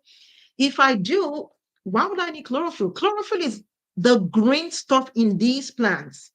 That's what chlorophyll is. Do you know that if you use chlorophyll in your water on a regular basis, you are not going to have body odor? Chlorophyll literally takes our body odor. If you've ever used chlorophyll before, you can put it in the chat. I know I'm not lying. If you think I'm lying, just go buy you one chlorophyll liquid, put a few drops in your water. 1 week later, you'll come back and thank me. So we can mix in the soursop tea. Yeah, yeah. You can literally put a few drops of this chlorophyll. You can mix it with your soursop tea. You can mix it with water. Well, I mean, it's gonna stain. So, I mean, look, it's really, so I don't even want it getting on my table because it's not stains. This is nothing but chlorophyll from the plants. It's in anything that's green, it's here. And that's why I keep saying you cannot use those doggone rusty old soursop leaves y'all are buying online. Those things don't even have chlorophyll anymore. When they're brown, guess what? They leave dead. Them leaves dead when they're brown. Zero chlorophyll, zero potassium, zero calcium, zero vitamins, zero micronutrients. That's why I continue to talk about the quality of your leaves. But, if we eat a lot of stuff that has natural chlorophyll content, we really shouldn't even be having body odor to where we're using aluminum based deodorants. And that's for those of you that say, hey, look, if I use something like this, I'm going to be stanky. We can control the stank from the inside. We can begin to clean up from the inside. So there's so many things we can do on a regular basis that's going to get you living your best vibrant life now. Because what good is it when you have all the money and you ain't healthy? And we know money can buy health. I know money cannot buy health. If money could buy health, rich people wouldn't be dying because sometimes they figure that, hey, I'm going to go to the doctor, I'm going to do this and that, and they skip some of this stuff. This stuff is so simple, it sounds foolish. It sounds foolish. Now, Leyland's doctor is asking, he's not really asking, but he's very curious to know, okay, what is this lady doing? Because her cholesterol level dropped. He wants me to track everything for the next 4 weeks and then email him the tracking for the next 4 weeks. So my ass is actually going to drop him off a bag of the damn tea when I go in there and drop him off the stuff. I'm going to drop him off a bag of tea and be like, this is what's doing it. Maybe this is what you should try yourself. I mean, honestly, he should try it himself because there's no better testimony than trying it yourself. Yep. Yeah. And I'm going to be a smartass, and I'm going to bring him a bag of tea. It's just that simple. I'm not going to email the stuff. I'm going to drop it at the office and a little gift for him because he kind of looked at me like, you're doing what? What? And I felt like saying, dude, we've talked about this. I mean, obviously he didn't listen to me the last time I had even mentioned it. But when I told him, he looked at me like, you did what? Like there was true disappointment.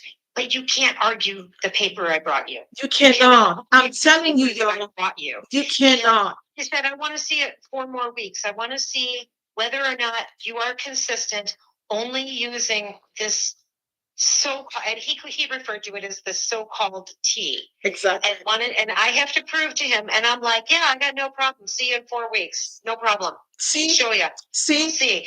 And I have to wait 3 months. Sadly, I have to wait 3 months for him to run my cholesterol again. Right.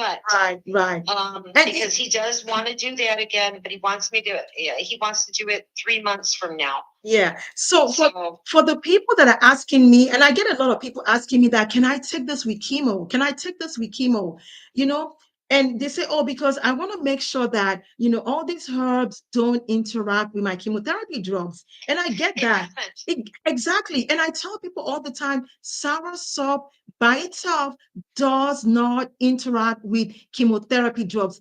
Look, I do coaching and consulting for clients, and I have a lot of clients that have really bad stage cancers because, of course, I mean, when people have, they'll see malignant cells, the crab in the zodiac sign. I don't want to say the word too much because I don't want it triggering the algorithm or, all these platforms.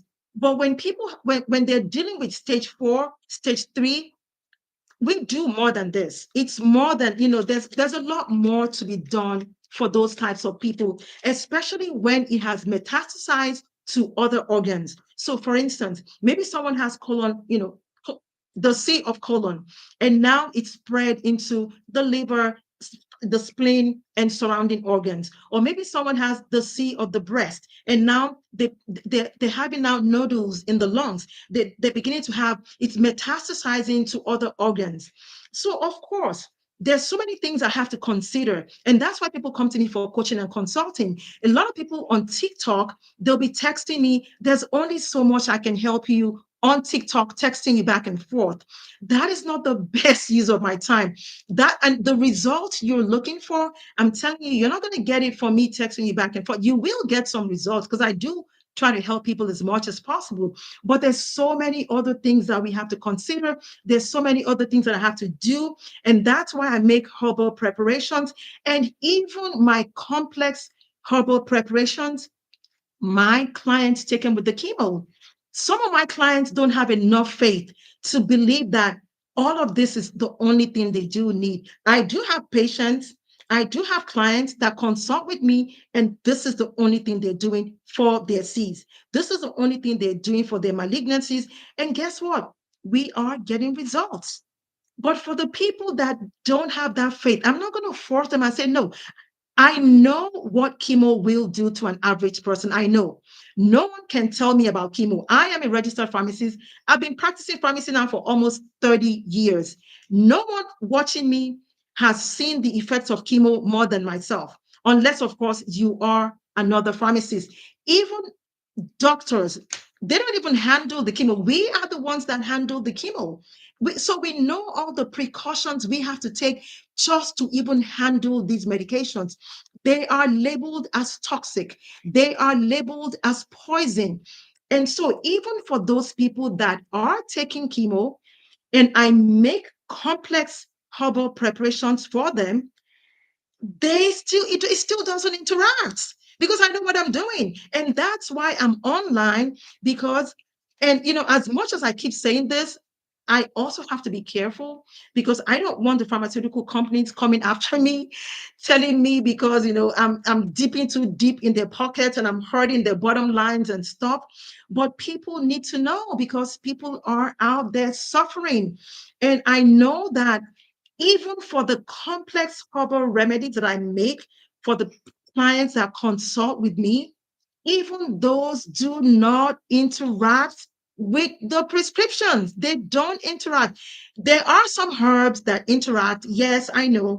And there are some fruits that interact with medications. For instance, grapefruit. I don't have it in front of me right now, but grapefruits, very notorious for interactions with other drugs. You take a grapefruit, you want to stay off of any drugs because it interacts, it blocks the enzymes that break down your drugs in the liver. So I get it. I get it that we have to be careful when we're talking about herbs and medications. I get it. But that's why I'm a pharmacist, and that's why I'm telling you these things. So there are some herbs that do interact with, medications. But people will say, people come on my TikTok page and say, "Oh no, don't take soursop when you have high blood pressure. It's going to interact with your blood pressure medicine." Garbage, nonsense. I delete those posts because those people are ignorant. How are you going to come on my post and tell me that don't take soursop when you're taking blood pressure medicines? Would you rather be on blood pressure medicines for the rest of your life? Or would you rather use natural stuff to help your body get better? Which one do you want to be? If you want to be on drugs for the rest of your life, well, so be it. Then don't take the soursop then. But when you have blood pressure medicines and you're trying to use these herbs, there is a way where you can take them together. Soursop does not interact with blood pressure medicine. The right word to use is soursop augments your blood pressure medicine because soursop by itself also drops your blood pressure. So in pharmacy, we call that augmentation. It augments the medication. It makes your medication stronger. And then if you do it right, if you do it properly and you're patient, you can get off your blood pressure medications. And we're talking about, not just blood pressure, diabetes. And I know that all these chronic illnesses, you've been told, oh, you're going to take all this stuff for life. A lot of these things are reversible. Diabetes is reversible, including type 1. Yes, I said it, including type 1. Some type 1 is, so in medicine, generally, we call type 1 insulin dependent diabetes mellitus, IDDM. Type 2 is non-insulin dependent. The reason they call type 1 diabetes insulin dependent is because, an average person that gets diagnosed with type 1, now they have to use insulin to get rid of sugar in the body. Well, guess what? Something like this can help, like, literally rebuild the cells in your pancreas. I also mentioned bitter melon. Last week, I mentioned berberine. Today, I mentioned cinnamon. There's so many things that you can use naturally to heal the body. Type 1 diabetes is treatable. Type 2 diabetes is reversible with foods, good, proper nutrition. And I know a lot of us as medical professionals, we didn't get taught all these things in school. I had to do a lot of extensive learning, a lot of extensive training I had to do for all this one. And that's why I would rather be talking about this, because there are not enough medical professionals out there that truly know about natural herbs. So that's why I'll continue to talk about it. We need more medical professionals learning this. On my last live, a few nurse practitioners and some medical professionals reached out to me and said, hey, we really want you teaching us this stuff. I am so elated. I am so happy. I am so honored that people are reaching out to me. Medical professionals are reaching out to me wanting to learn these things. And I'm going to teach them, because guess what? They will be practicing these things. We all need to become healthier. 2024, it should be a transformational year for all of us. Let's get rid of pain. A lot of people are tired of being in pain, waking up in pain, sleeping in pain. A lot of people are tired of taking narcotic medications, stuck up on narcotics, can't do nothing. You're sleepy. You can't even get off of them, because guess what? Now your body is used to them. They call them addicts, but these people are not addicts. They didn't ask for that. Conditions of life, situations, maybe they had an accident and they had to take that pain medication. Like Michael Jackson. Michael Jackson had some kind of accident sometime, started taking medications. That's how he got stuck on it. That happens to a lot of other people. Some of the drug addicts you see on the streets, they didn't intend to be drug addicts. Maybe something happened to them. They took the medications for a few, for a short period of time. The next thing you know, now they cannot get off of them. That's why I keep saying, let's begin to change our mind. Let's begin to change our mentality beyond pills, beyond pills. Don't just pop a pill. The slightest thing that happens to you, you want to pop a pill. You have a headache, you want to pop a pill. Your blood sugar goes up, you want to pop a pill. Every little thing, you want to pop a pill. You're having menstrual cramps every month, you want to pop a pill. Have you stopped to think, why am I having menstrual cramps? It's all hormonal. When we begin to take all these herbs, it corrects your hormones. It balances out your hormones. Some of these things thin out your blood. The less blood clots you have during your cycles, the less pain you're going to have. The better your hormones are balanced, the better you're going to be. You're going to have less cramps, less PMS, less mood swings, hot flashes, a whole bunch of stuff. More than ever, now, more than ever, people are having thyroid problems, lots of thyroid problems. Why?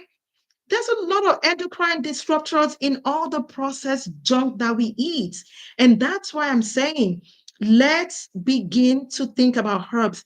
For those of you watching me from like Asia, India, Africa, y'all better start going back to y'all's roots. Let me tell you, if you Google online, you will find this same stuff being made into capsules by American companies. Why? Because they know it freaking works. American companies are making bitter leaves.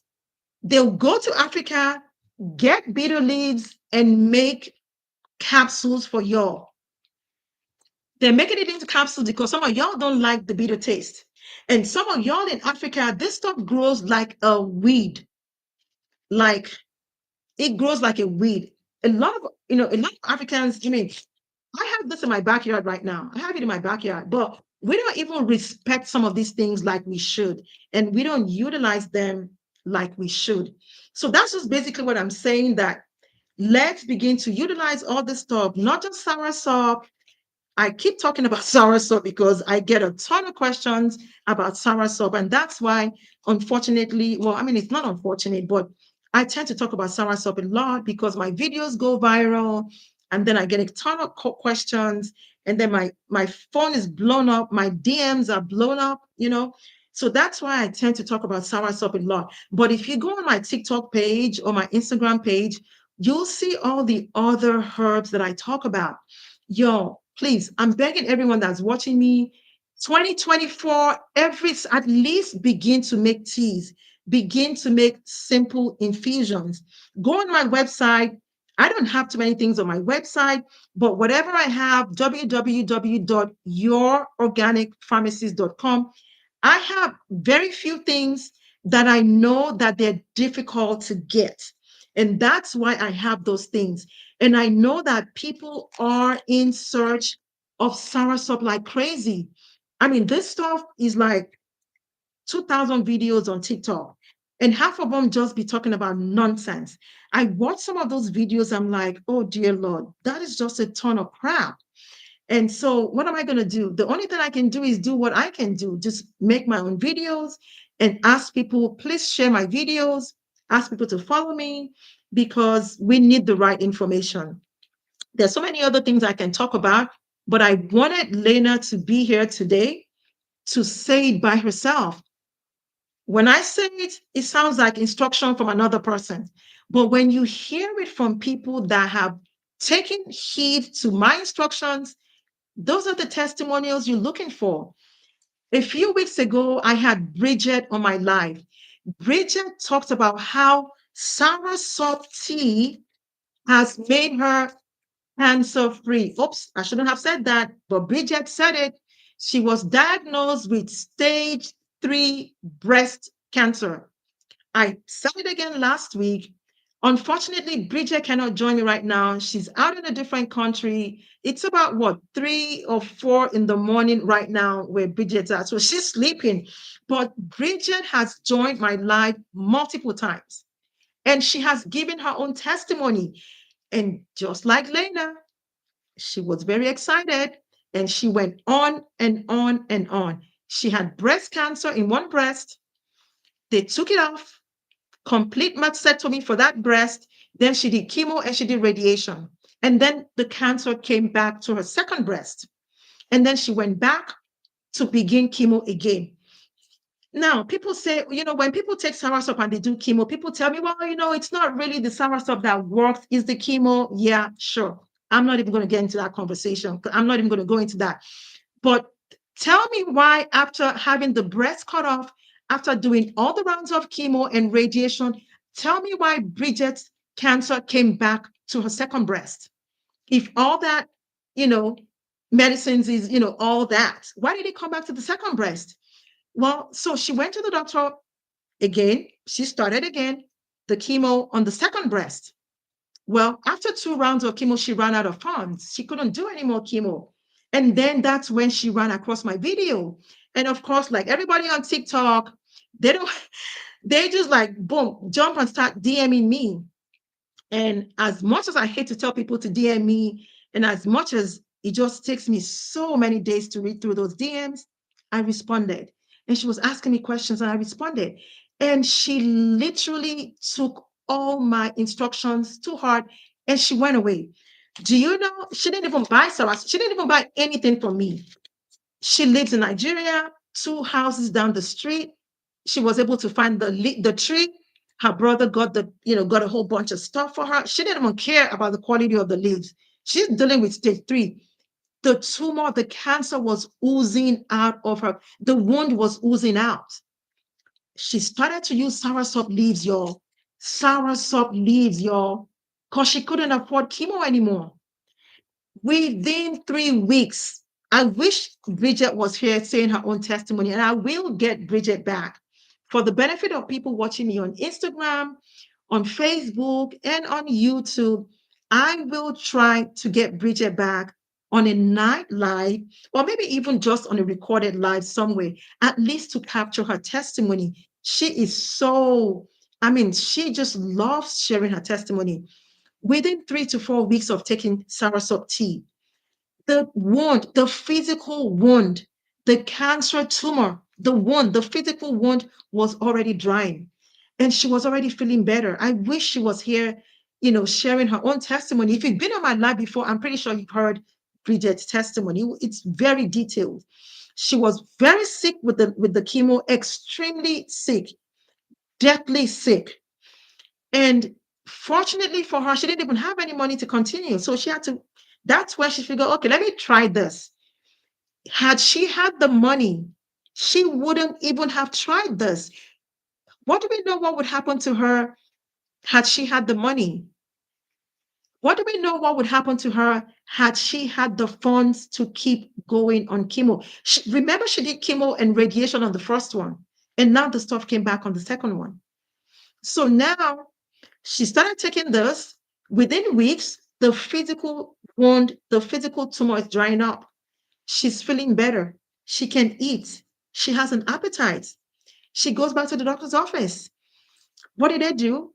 Objective. They're not going to say, oh, Bridget feels better. She's better. No, they did a scan. After about 3 months of her using this, they did a scan. They're not going to listen to her and say, oh, well, the wound is dry. You feel better. No, no, no. They are looking for objective test results. They ran scans. 4 different doctors, 4 different clinics ran a scan on Bridget. She is completely cancer free right now. Y'all just give Bridget a like, double tap on your screen. She's not even here, but wherever you're watching from, please double tap on the screen. I will try to get Bridget back. There are so many other people that I have on the line that will share their testimonials specifically for cancer. I'm not even talking about other stuff. And I know Lena doesn't have cancer, but her testimony is also phenomenal. I mean, she's gotten some phenomenal results. And it's not everyone that has, it's not everyone that has cancer. Some people have pain. Some people just want to just like manage that doggone diabetes that even 4 medications is not managing. Some people are trying to manage high blood pressure that all their medications are not controlling. And some people just want to be out of pain. So, yo, this year, please, I'm begging all of you, begin to think outside the box. Don't be limited in your thinking. And I know we've all brainwashed you that, take your meds, be consistent with your meds, be very compliant with your meds. I used to give all those instructions as a pharmacist years ago. But then that's why, when I started to see the limitations and the shortcomings of medications, I had to have a mind shift. I had to have a mind shift myself. And till to this day, I still have a mind shift. But I'm very careful when I talk, especially when I talk, on social media. I don't want to sound like I'm demonizing medications. But look, y'all can admit and agree to the fact that medications have limitations. I don't care which way you slice it. Every single medication has one indication and a whole bunch of side effects. Show me a medication that has only one side effect and multiple things. You're not going to have a blood pressure medicine that's also able to lower your cholesterol. You're not going to have a blood pressure medicine that's also able to lower your pain and reduce your pain. Your blood pressure medicine is not going to work for your arthritis. And your blood pressure medicine ain't freaking going to grow your hair or get your COVID taste back or drop your cholesterol. And your cholesterol medicine is not going to do the same thing. Your cholesterol medicine is not even going to increase your HDL. What are we talking about? Don't even look.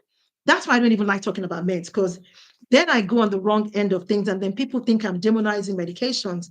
But y'all, I will keep saying this. This stuff works. This stuff works.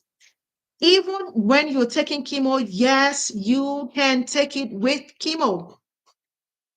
You can take this with chemo. You can take this. If you have the C, you absolutely should be taking this with your Soursop tea. If you have the C, you absolutely should be on turmeric. You should be on turmeric. And I mentioned this last week as well. You should be on turmeric. Lena didn't even take any turmeric, yet, all the anti-inflammatory effects of soursop, boom, it's working. But this is also highly anti-inflammatory. Turmeric, curcuma longa. There was a study done by a well-known university in England. I think it's University of Leicester, and they did a study on turmeric, and all they did was add turmeric to the chemotherapy regimens for their patients. And I've mentioned this before in one of my last lives. They had two cohorts. All their patients were terminally ill patients, and they had two cohorts. Some of them on chemo, and some of them, the only thing they added was turmeric, y'all. To the second cohort, they added turmeric. Guess what? After a whole year, every single person in the cohort that turmeric was added lived longer. We're talking about end stage pancreas and colorectal cancers. You can Google it. I think it's either University of Oxford or Leicester University, some university in UK. They did that study. You can Google it. And they didn't even talk about soursop, yo. They only talked about this one. So when we're talking about all this natural stuff, they work. Pharmaceutical companies, they know that these things work. When you're reading on Google that when Google tells you stay away from soursop, it causes Parkinson's disease. It it might trigger nerve problems. If they haven't done any research on soursop, how do they know that? Tell me how they know. How they know it causes Parkinson's if they ain't done no studies on soursop. They've done studies on soursop. I can show you tons and tons and tons and tons of studies on soursop. If you go to any college, of pharmacy. When I went to pharmacy school, we had to take a class called pharmacognosy. Pharmacognosy, what is it? It's a study of plant action. Pharmacognosy is basically a study of plant action. There's a lot of colleges in the US and all over the world that botany, B-O-T-N-Y, botany, however you pronounce it, they study all these plants. So these things work. And pharmaceutical companies so many years ago, at the advent of pharmaceuticals before, what we know it now, before Pfizer and COVID vaccines and the way we talk about pharmaceuticals right now, they would go back to plants. All your chemotherapy drugs, vincristine, vinblastine, paclitaxel, 5-FU, and all your chemotherapy drugs, your first line chemotherapeutic drugs, they came from plants. Paclitaxel came from plants. Paclitaxel I think the brand name is Taxol. It came from plants. Vincristine came from plants. Vinblastine came from plants. They didn't just come up and say, hey, we're going to make chemotherapy drugs. They modeled the chemotherapy drugs, the first line chemotherapy drugs, they were modeled after plants. So don't tell me that they don't know about soursop. They know about soursop. That's how come they know. They've done a whole bunch of studies. They know about bitter leaves. Google these things yourself. And that's why on my website, every single thing that I sell, I put the botanical names so that you can easily Google the studies. When you're Googling soursop, you're going to get a bunch of crap and a bunch of stupid, just nonsense stuff. Google Annona moricata. Google all the studies on Annona muricata. The Annona family has a whole bunch of plants: soursop, sweet sop, North American pawpaw, which is called Astribia. Okay, I forgot the name of that one. But those are all in the same family of plants. You know, sweet sop, custard apple, soursop, they're all in the same plants. Cherry moya, you know, atemoya, they're all in the same plant or family. Family of plants. They have a lot of activity on fighting, you know, malignant cells in the body. They shrink tumors. And it's not just soursop. Betel leaves is also the same thing. Vernonia amygdalina. This stuff can literally rebuild your pancreas, y'all. But people don't like it because it's bitter. And I already talked about the benefits of bitter. Other plants fight tumors in the body. Andrographis, I have that here. That plant is called the king of bitters. That when you talk about bitter, that stuff is bitter. It's like it's making the African come out of me. When you smell that plant, just smelling it, the taste, gosh, good Lord, that stuff is so bitter. But guess what? It does the same thing as soursop.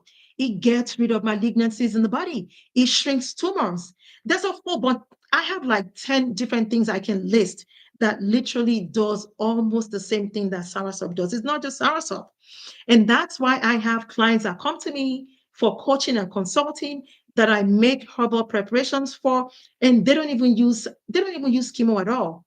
But I know it takes a high level of faith to truly believe that, they don't need chemo and they don't need radiation and all that, good stuff.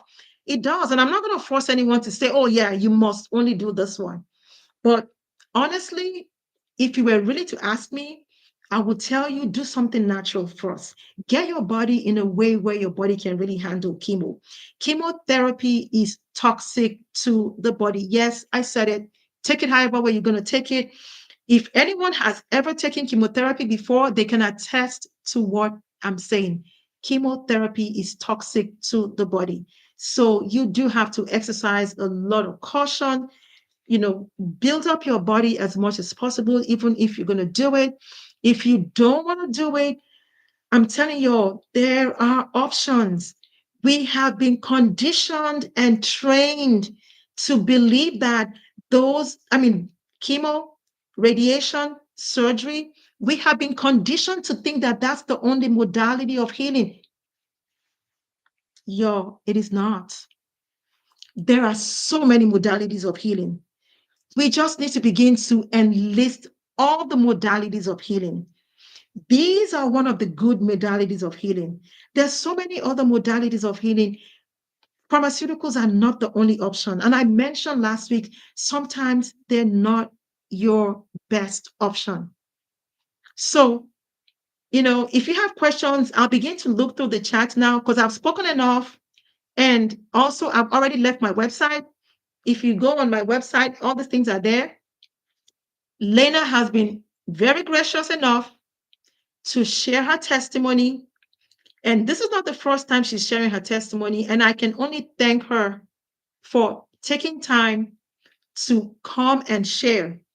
The gentleman that had stage 4 prostate cancer, we'll have him back also because now he's been downgraded. They downgraded his chemo from infusions to just tablets. And y'all know that when they do that, that's good news. That's good news. If this stuff ain't working, they're going to downgrade it. And he was already on this before he started the chemo. And he only did 6 rounds. 6 rounds. Stage 4 prostate cancer. And he only needed 6 rounds of infusions. If you've seen that before, tell me, because I know he's not the only person that had the C. If you guys know other people that had stage 4 prostate cancer and they were downgraded after only 6 rounds, y'all put it in the chat. And he only used the soursop for a few weeks. We're not even talking about months and years here. Bridget is cancer free now. She only used soursop leaves for 3 freaking months, y'all. 3 months. I work for pharmaceutical company. I work as a clinical data analyst, clinical data manager for a pharmaceutical company. And do you know that we have, and and my company with with cancer diagnostics and stuff like that. But generally speaking, when we're making pharmaceutical drugs for cancer, people have to be on the study for a year. 12 months is the minimum that they can enroll to be in the study for.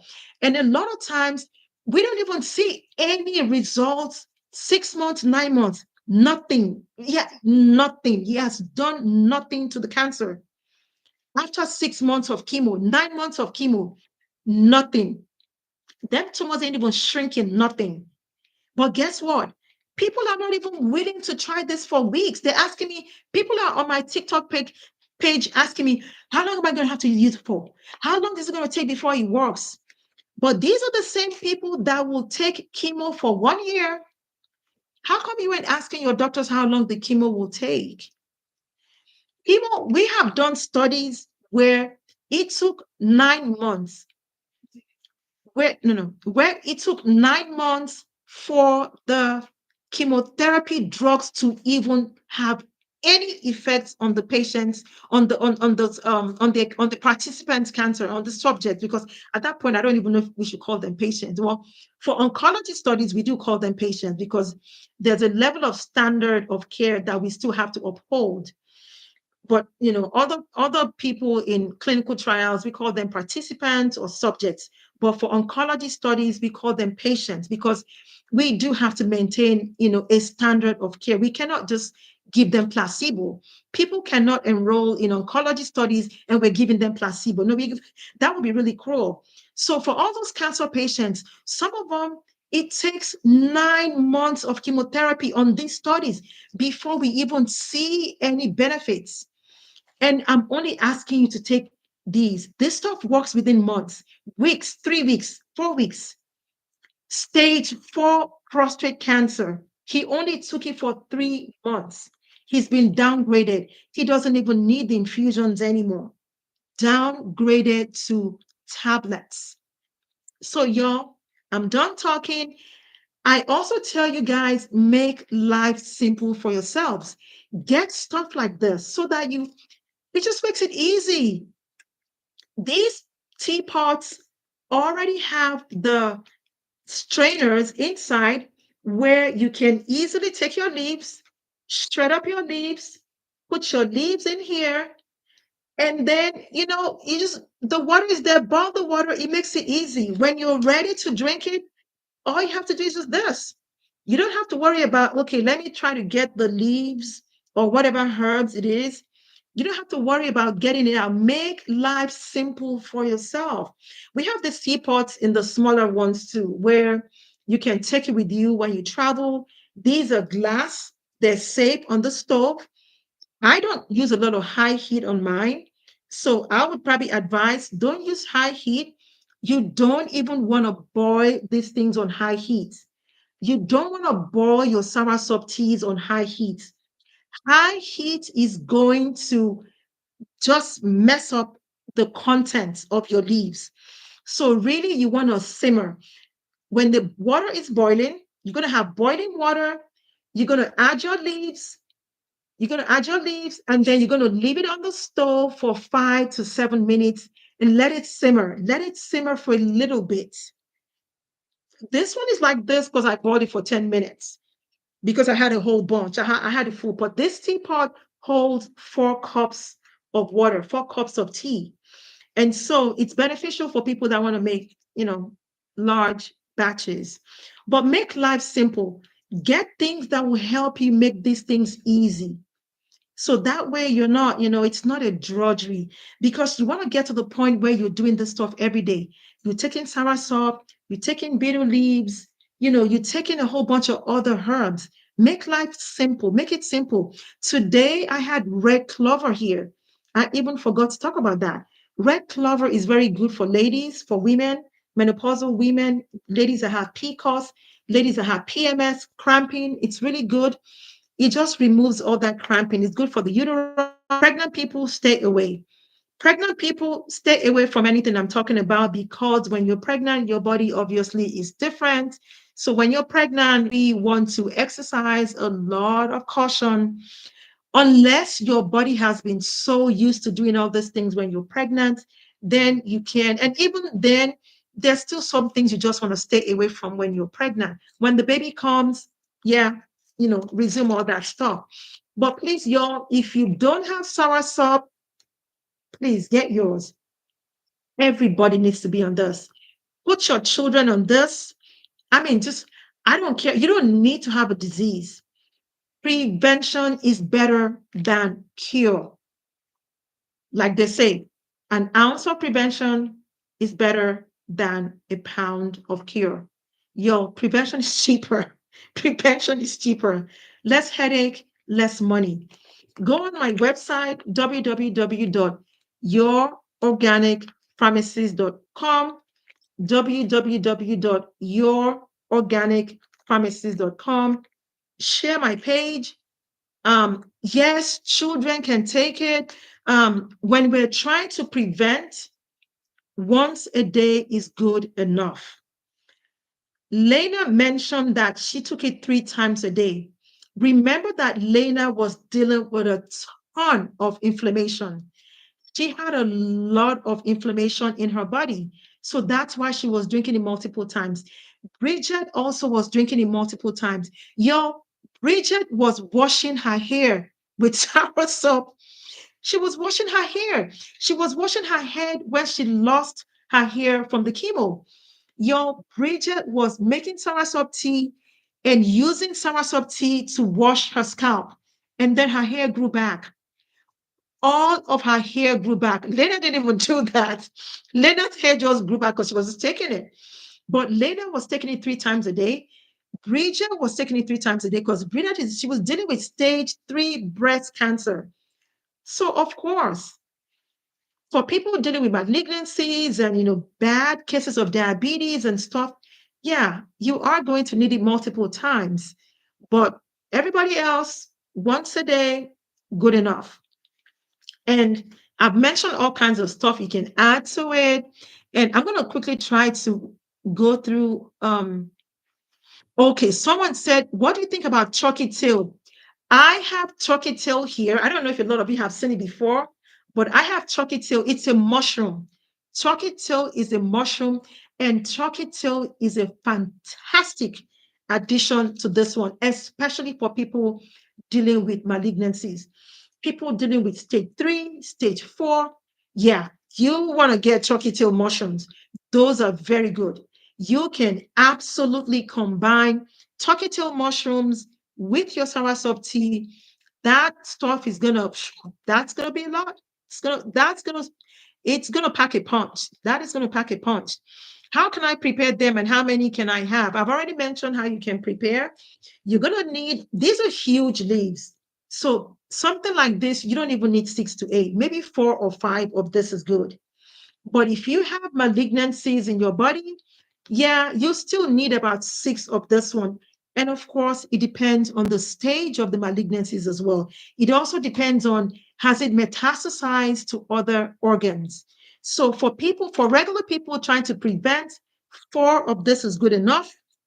For people that have malignancies, you are going to need about 6 to 8 of this.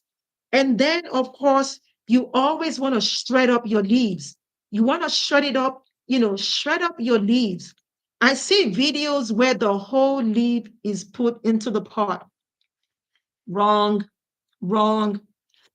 I see lots of videos on TikTok, and I'll just see 2 leaves in the pot or 3 leaves in the pot. Very wrong. You do need to shred up your leaves. You need to shred up your leaves, in smaller portions. Shred up your leaves in small portions, shred it up, and then you put it in here. You shred them all up. Yes, thank you for the likes. Please don't forget to continue to double tap on the screen to get the likes going.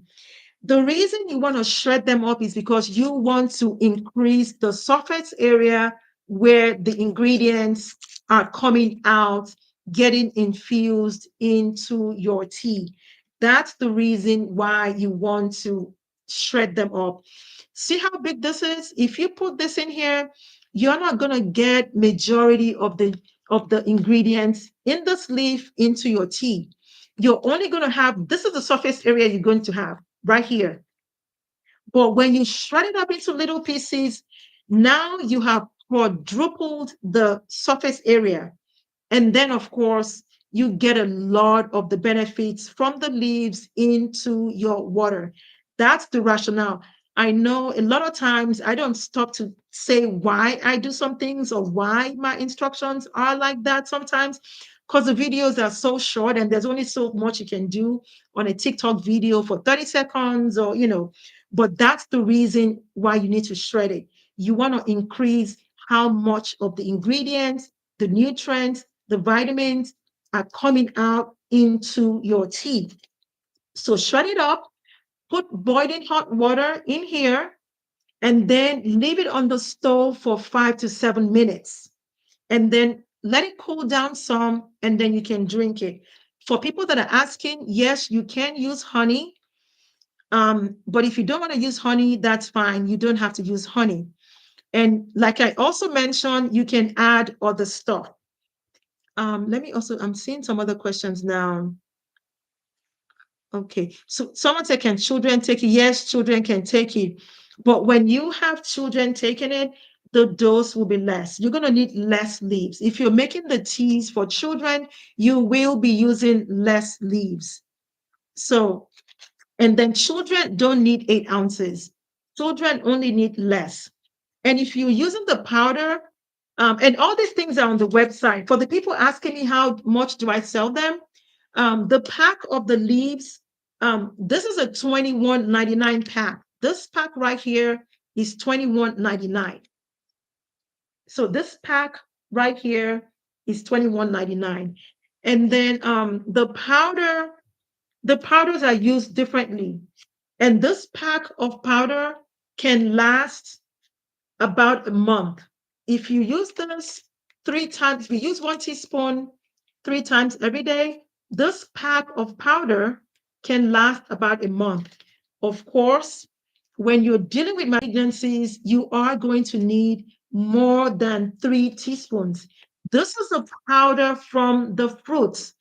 So if you're dealing with malignancies, yes, you need this and you need this as well.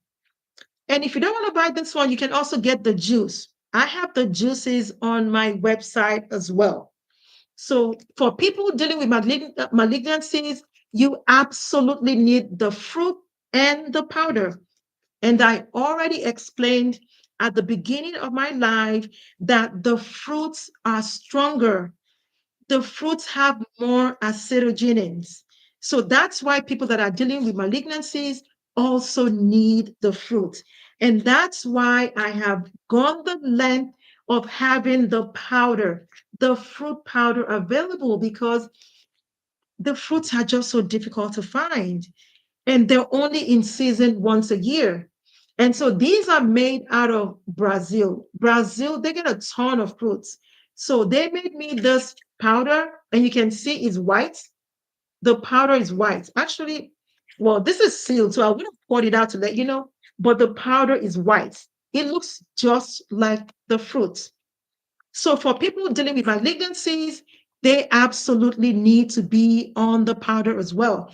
And they need to take more than 3 teaspoons of the powder a day. For people dealing with malignancies, you need more than 4 leaves. You need 6 to 8 leaves, and you need to drink it more than once a day. Minimum 3 times a day for people dealing with malignancies. So let me scroll down. So someone is asking me, is this good as a preventative maintenance? Absolutely. Let's prevent. 2024, let's prevent. Your prevention is better than cure. Soursop can be used every day to prevent. Your prevention is better than cure. An ounce of prevention is better than a pound of cure. Yes, it can be used as preventive maintenance. 1 cup a day is all you need. Someone's asking me, Dini is asking me, where am I located? I'm here in Houston, Texas. And someone's asking me, do I have something for asthma? Yes, I do. but I don't have, okay, actually, I have it right here. I do have something for asthma, bitter kola nuts. I don't see the package here. I don't have the package in front of me, but that's also on my website. Bitter kola nuts is fantastic for asthma. This stuff has something, one of the active ingredients in bitter kola nuts is called theobromine. Theobromine, and it also has caffeine, and that's how it helps the lungs. It's very good for the lungs. For people that had cough, bronchitis, pneumonia, COPD, COVID cough, this is really going to help. Bitter kola nut is really going to help. Let me scroll down. What is available for diabetes? Um, so this is available for diabetes. Bitter leaves is available for diabetes. Soursop is available for diabetes. Cinnamon sticks is very good for diabetes. Berberine is good for diabetes. Bitter melons. Some people call it bitter gourd, or maybe they also call it Karela. Some places call it Karela, and some Asian places call it Karaila or something like that. Those are all good for diabetes as well. Let me see other questions. Someone's just logging in and someone's asking me, is that Soursop? Yes, that's Soursop. Thank you so much for all the people that have been sending me gifts on TikTok. I apologize. I haven't even had time to even acknowledge all the people liking the video and sending me gifts. I totally apologize. I was just trying to get all this info out here because I have people watching me on other platforms right now as well. I have people streaming in from YouTube, from Facebook, and also from Instagram. Yo, I'm trying to kill four birds with one stone today, y'all, because I just get so many questions and I'm like, I got to get this stuff out there. And also, I want to thank Lena for joining and sharing her testimonials. Someone asked how much water. So for every 6 to 8 leaves, you're going to use 2 cups of water. It's all on my videos. Watch my videos. I have so many videos showing how to make soursop tea. Um, let me quickly let me quickly get the rest of the questions. Okay, now let me address the people that have ordered from me recently and they are experiencing a lot of delays in shipment.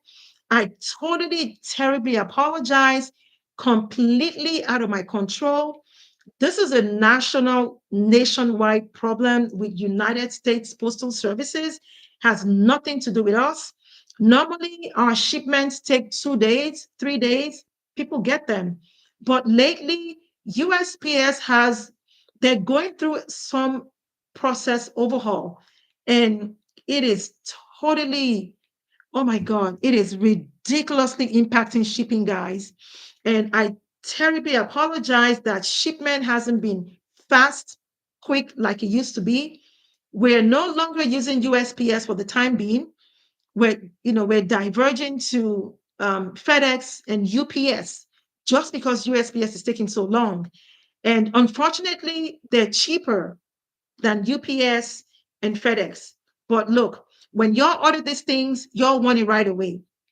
I have people messaging me, and oh my God, does it give me a headache when people message me over and over again? Where are my leaves? Where are my leaves? So I apologize if it's been arriving later. That's nothing to do with us. That's United States Postal Services. They were doing snail mail before. Now it's like almost dead snails at this point, like dead rate. So we're not using them anymore. We're using UPS and FedEx. Someone else is asking, does it help to reduce fibroids? Absolutely. Soursop does help to shrink fibroids. And that's because it helps to shrink tumors. A fibroid is a tumor.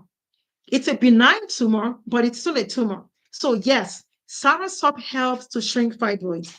And you want to add something like this, red clover. You want to add red clover when you have fibroids. These are some of the herbs that help to balance out your hormones. When you're having fibroids, completely hormonal coming from the foods that we're eating and other stuff. So fibroids are completely hormonal. And yes, soursop leaves will help to shrink the fibroids. So Let me see. I keep getting the questions and I'm trying. If I didn't get to your question, I'm sorry. I just keep getting, I mean, the questions are just, they just keep coming. Okay, let's see. Okay, how do you feel about radiation? I think I've already mentioned my thoughts on radiation and chemo and all that. I don't maybe I should start reserving my comments on some of those mainstream medical treatments because I don't want pharma. I don't want them coming behind coming after me. Shoot, y'all, I am not even small farmer. I'm not even little farmer. I am no farmer, so I don't want farmer coming after my behind. So, but I don't like chemo. I don't like radiation. I'll say that. So, for the people that have access to all these things, please begin to use them this year. Begin to make your teas every day, at least every single day. I want people to be joining my lives next time saying, hey, I had a cup of tea. I don't care what tea you had. All bunch of herbs you can use, but get you a cup of tea every day. Someone is asking, does Soursop work for stage 4 cancer? Yes, it does. Where can I find Soursop leaves? You can go on my website, www. I was going to say soursop.com. Well, it's not. www.yourorganicpharmacist.com. www.yourorganicpharmacist.com. That's where you can get, I'll put it in the chat. For those of you on TikTok, I already put it in the chat. So someone is asking, what is the name of the leaves? Soursop leaves, also called guanabana, also called graviola, also called unknown. In some different parts of the world, it's called unknown. It's also called guanabana. Hispanics call it guanabana. Brazilians call it graviola. So, is it good for diabetes? Yes. Soursop is good for diabetes, and bitter leaves is also good for diabetes. And the reason I'm answering is because I'm getting these questions again. With TikTok Live, people join and maybe they were not on the live at the beginning of my life. So pardon me if it sounds like I'm repeating myself. I'm just answering the questions coming through the feed. How long does a bag last? These bags, these store very well. So maybe like about 3 months, 4 months, 6 months. The expiration dates on the bags are like a year. The bag unopened can last a year. So the bags unopened can last a whole year. I've had soursop leaves that I kept for a year. Um, okay. So someone's asking about HPV. That's human papillomavirus, HPV. Because soursop is high in antiviral effects, yes, it will help with HPV. And you want to also add other herbs that are also high in antiviral properties. Things like garlic. Y'all, if you don't know, garlic is a medication. Y'all, I'm telling you, garlic, if you can get past that smell or the taste, raw garlic is the best. Garlic is a medication, y'all. Garlic is very high in antiviral properties. Astragalus. I showed it last week or one of the other lives. I don't have it here with me. I drink a tea of astragalus and elderberry almost every day. Astragalus is also very high in antiviral effects. Those are the things you can pair up with soursop to get rid of HPV, to help HPV. So what do you use for arthritis? You can absolutely use soursop for arthritis. Yo, Lena that gave her testimonial live, she had been having pain for 5 years. 5 years. And just within months of taking this one, completely gone. Completely gone. So, yes, you can use this. I mentioned that turmeric is also good for inflammation. So, you can put this together, turmeric and soursop, for arthritis, fibromyalgia, pain, chronic pain, joint pain. Those are the things you want to put together. You can also add ginger. These are the things you guys can easily get. You can easily get the stuff. You can easily all find these things. And the way to use this one, just get you thin slices. Or you take this one and cut it into really thin slices and put them along in your teapot and brew them at the same time. Let me see other questions. Oh my God, the questions just keep coming in and coming in. Y'all, all I can say is follow my pages. I'm going to try to keep doing these lives so that I can get a lot of, just get the information out there, because I know people are hurting. When people have cancer diagnosis, people get scared. The only thing I can say is don't lose hope. Don't lose hope. The minute people lose hope, they're going to be dying from inside. So protect your mind, protect your faith, protect your heart. So keep faith alive. Don't ever lose hope. And for the people that are caregivers, to the people that have all these, diseases, don't lose hope. Don't lose hope as well. Don't lose hope. So the people that are going through these diseases don't lose hope. And don't allow them to lose hope. When people lose hope, they begin to die from within. So please keep hope alive. All these things are so powerful, but unfortunately, we haven't been taught, we don't know, we haven't been exposed to how potent and how transformational they can be. So people lose hope because they don't know the benefits that await them when they do all this stuff. And that's the point of my life. That's the point of me bringing people like Lena, me bringing people like Bridget and other people to testify of the results that they've gotten. Okay, I'm going to scroll down to the bottom again just to get the most recent questions. So, um, fibroid, what's good for slightly high thyroid during pregnancy? Honestly, when people are pregnant, I am extremely conservative. When people are pregnant, half of this stuff I'm talking about, I'm not talking to pregnant people. When I'm talking to pregnant people, maybe I'll talk about moringa powder, or maybe I'll talk about turmeric, or maybe I'll talk about the powder. So soursop powder, pregnant people can use, pregnant women can use, children can use, because this is just like you taking the fruit and eating the fruit. But I wouldn't recommend pregnant people do this. This is on a different level. But when we're talking about the fruit powder, this is just like you taking the fruit and eating the fruit. Excuse me. Excuse me. And we know that, when you're pregnant, you can eat an apple. You can eat a banana. You can eat fruits when you're pregnant. So this is okay. But when we begin to talk about all these, you know, I would never recommend red clover for someone that's pregnant. Trying to get pregnant, yes. PCOS, yes. PMS, yes. Menopausal women, yes, but not pregnant ladies. Some of these things could potentially trigger an abortion because some of them have actions on the uterus.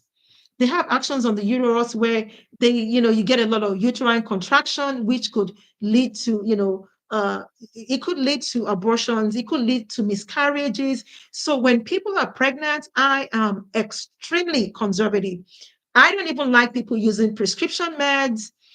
So when you're pregnant, hands off. Wait till that bun in the oven comes out. It's better safe than sorry. Um, okay, so someone mentioned about sarcoidosis. That's going to take me off tangent. Is Soursop okay when you're on Synthroid? Yes, Soursop is okay when you're on Synthroid because Synthroid just means that your thyroid hormones are off. Your thyroid hormones are off. And to make Soursop a little bit stronger when you're on Synthroid, you also want to add CMOS. I don't like talking about CMOS too much because I oftentimes worry about too many people rushing to get CMOS. When too many people are rushing to get CMOS, then the next thing I'm going to worry about in my mind is sustainability. How are we going to harvest CMOS in a sustainable way? Remember that CMOS is coming from the ocean floor. CMOS is basically seaweed. It's seaweed in ocean bed. when everyone is requesting for CMOS and the whole world and their parents are asking for CMOS, people are just going to go in all these Caribbean countries and Jamaica. They're just going to be jumping down in the ocean and just yanking out sea moss, seaweed from the ocean. And that's why I don't like talking about sea moss, because then, you really have to worry about sustainability. The same thing with soursop leaves. We cannot possibly just go on the tree and begin to yank off every single leaf on the tree because we're looking for soursop leaves. We always have to think about Mother Nature. We have to think about sustainably, harvesting these things in a sustainable nature. So that's why I don't like to talk about CMOS. But when it comes to thyroid, I absolutely do have to talk about CMOS. CMOS, seaweed, kelp, those are the things you want to take along with your soursop to regulate your thyroid, because you need iodine. When you're deficient in iodine, and I mentioned before, a lot of diseases, the root cause of a lot of diseases, one, deficiencies. You're deficient in some vitamin, you're deficient in some micronutrients or macronutrients, or maybe even you're deficient in some hormones or something. Deficiencies. Another cause of diseases and problems is toxic stuff, toxicity. Those are the two things that cause problems. You're deficient or something's toxic in the body. So when we're talking about thyroid, you're deficient in iodine. CMOS is loaded in iodine naturally. Loaded in iodine and a whole bunch of other nutrients. So for people that have a lot of thyroid disorders, maybe not hyperthyroid, hypothyroidism, low thyroid, you absolutely want to add CMOS to your stock because it's loaded with iodine and it helps. The same thing with Hashimoto's. So Hashimoto's, I have to kind of be a little careful. Hashimoto's is going on the realm of autoimmune problems, but also Hashimoto's can be really managed and even controlled and even put in remission with a lot of herbs. But we have to kind of, Hashimoto's takes a lot of sitting down, Hashimoto's in remission from herbs. Okay. Is CMOS good for autism? I'm not sure. Arsima is asking me if CMOS is good for autism. That I'm not sure. But there are stuff that are good for autism, but I'm not sure if CMOS. I'll have to think about that. I'll have to get back to you on that. What's good for ADHD? This is good for ADHD. This is good for ADHD. Beta cola nut is good for ADHD. The reason being that it's a stimulant. I mentioned before that it has an active ingredient called theobromine. Let me actually put it in my chat in TikTok so people can see it. So that active ingredient is a natural theobromine. Okay, let me make sure I'm spelling it correctly. Um, okay, I think I spelled it correctly now. So beta cola nuts has this naturally in it, and it's also a drug. They also made it into a drug, and caffeine as well. It has caffeine, and it's a natural stimulant. So that's why it helps with ADHD. Another thing that's going to help with ADHD is also ginkgo, and also ginseng. Those are also going to aid with ADHD as well. Um, so someone's telling me that they tried to find my website, it's not coming up. www.yourorganicpharmacist.com. That's my website. Um, okay. For the person asking me for autism, you're going to have to get back to me. I'm not sure if right off my head, if tick, if oh hold on. Oh, yeah. So I'm not completely sure if CMOS would be the best thing for autism, but there are herbs out there that can be used for ADHD and stuff to where you don't need to use Ritalin, Adderall, Concerta, and all your usual pharmaceuticals.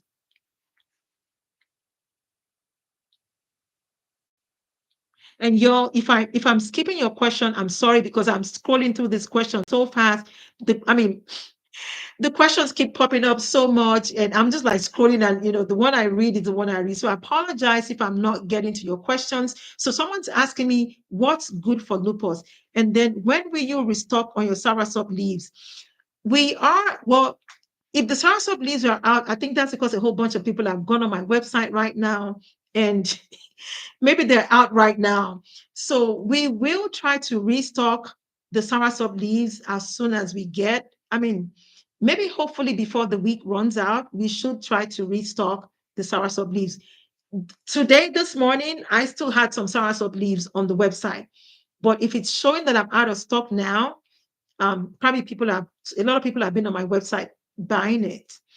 I know we were low on the shredded leaves, but we still had a bunch of these this morning. So, but we'll try to get them as soon as possible. What's good for lupus?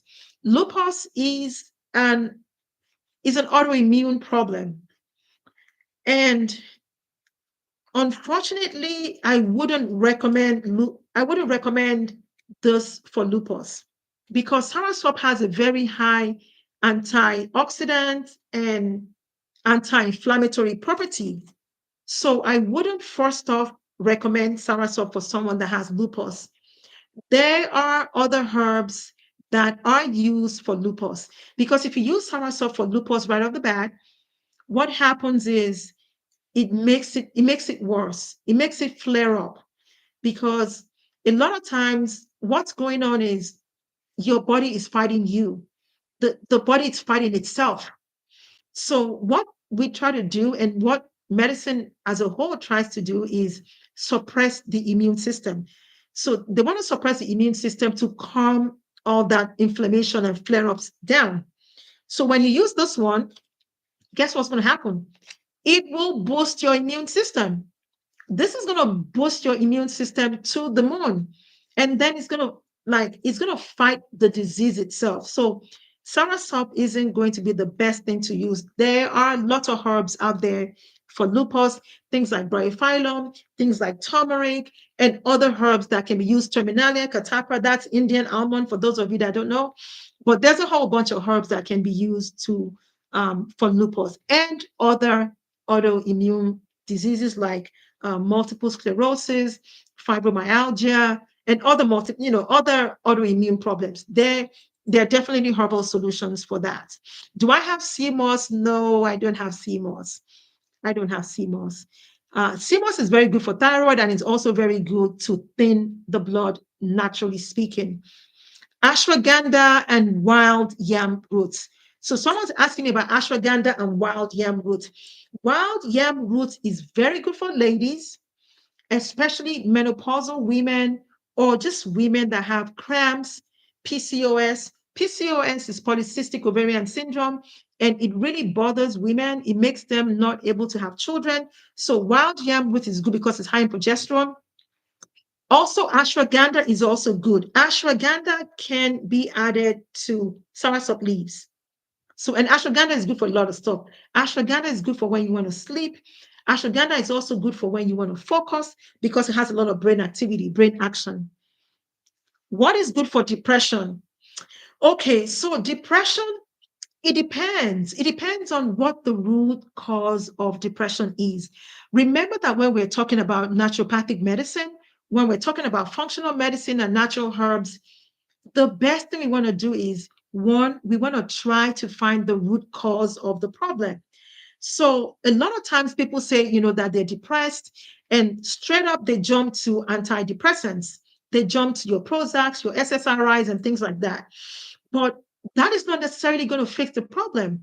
The best thing to do is sit and let's try to figure out what is the root cause of the depression. Sometimes it could be hormonal imbalance. Sometimes it could be something like taking red clover, adding ashwagandha, adding sea moss, and balancing out the female hormones. Sometimes it is just that simple. I kid you not. These things are not difficult. A lot of times we make it more difficult than it really is. But sometimes some people's depressions could be as simple as balancing out those hormones. When those hormones have been adequately balanced, the depression lifts. The body is able to make the hormones that are necessary. What is depression? Depression is just a bunch of chemical imbalance in the brain. So we have to ask, what is causing the chemical imbalance? Comes down to other stuff. So it depends on the cause of the depression. Of course, when we're talking about depression that's coming from external factors like maybe stress, maybe we don't have enough money, maybe we're worried about, the bills, or, we're worried about something, then, that's an outside factor. That's outside. Then the solutions become different.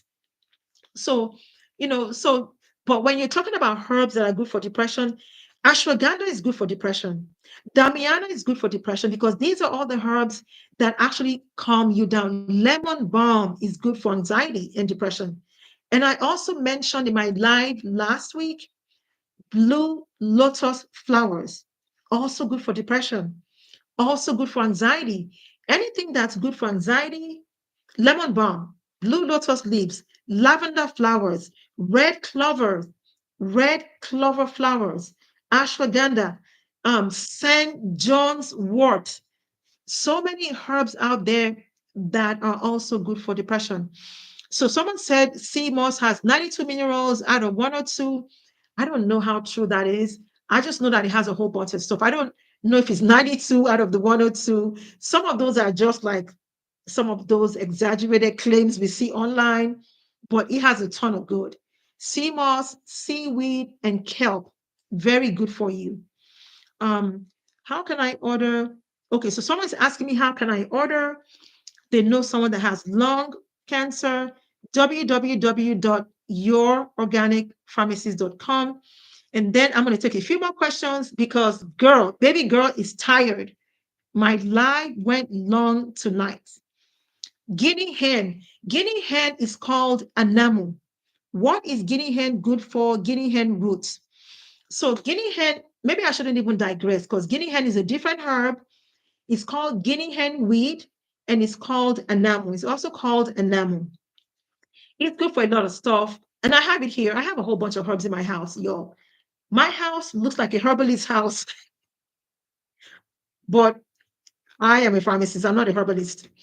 Um, but guinea hen is also good for cancer, actually. It's also good to get rid of malignant cells. What's good for menopause? I'm dying for menopause. So okay, for this user, Blena Shikor, I've mentioned this. Red clover is good.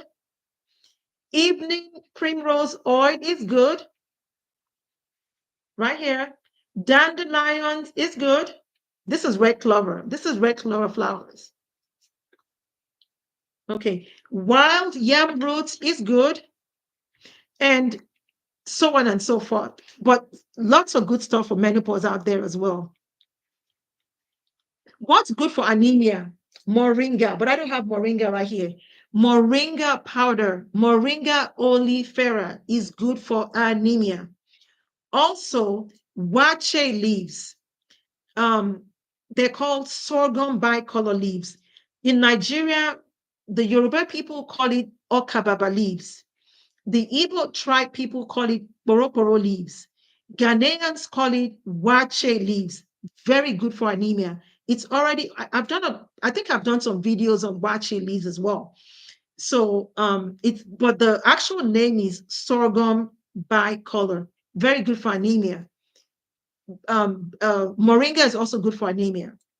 Another thing that's good for anemia is sarsaparilla. Sarsaparilla is also good for anemia. And then another thing that's also good is Kaya senegalensis. That is called, the name of the tree is mahogany. African mahogany is also good for anemia. Severe asthma, this is what you're looking for. It's just that in the process, you might lose weight because this suppresses your appetite like crazy. So when you're taking this one, you are not going to be able to eat. And don't take it late because you're also not going to be able to sleep. It's a pretty strong stimulant, but it's very good for asthma.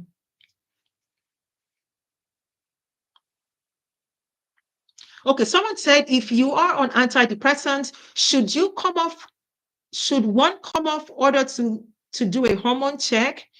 Well, like I've said before, and I'll say it again, a lot of medications, you cannot just come off your medications like that. And I know I'm teaching you that, it's better for you to do all this stuff than to take medications. But when you're already on these medications, you cannot just wake up tomorrow and say, I'm not going to take my medicine tomorrow. That's not how it works.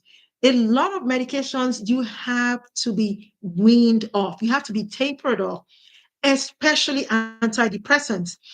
Antidepressants are so freaking hard to get off. You must be weaned off. It takes months, but you can help your body by beginning to incorporate all these herbs. And then it will take lesser time to get weaned off.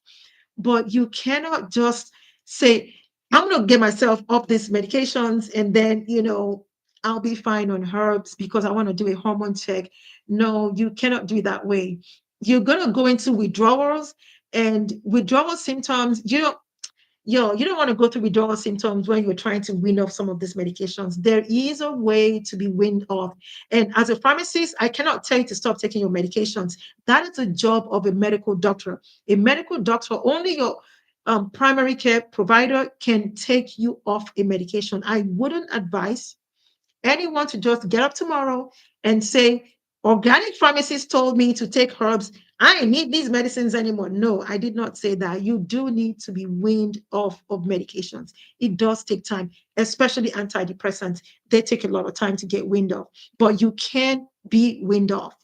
You can make it your goal and say, this year, I'm going to be off of all these drugs. You can be off. Okay, so someone also mentioned Pau Darko root. They spelled it incorrectly. It's called Pau and then Darko, Darco. That's also good for so many other stuff. How do I know that they're okay? I think I've already answered that one.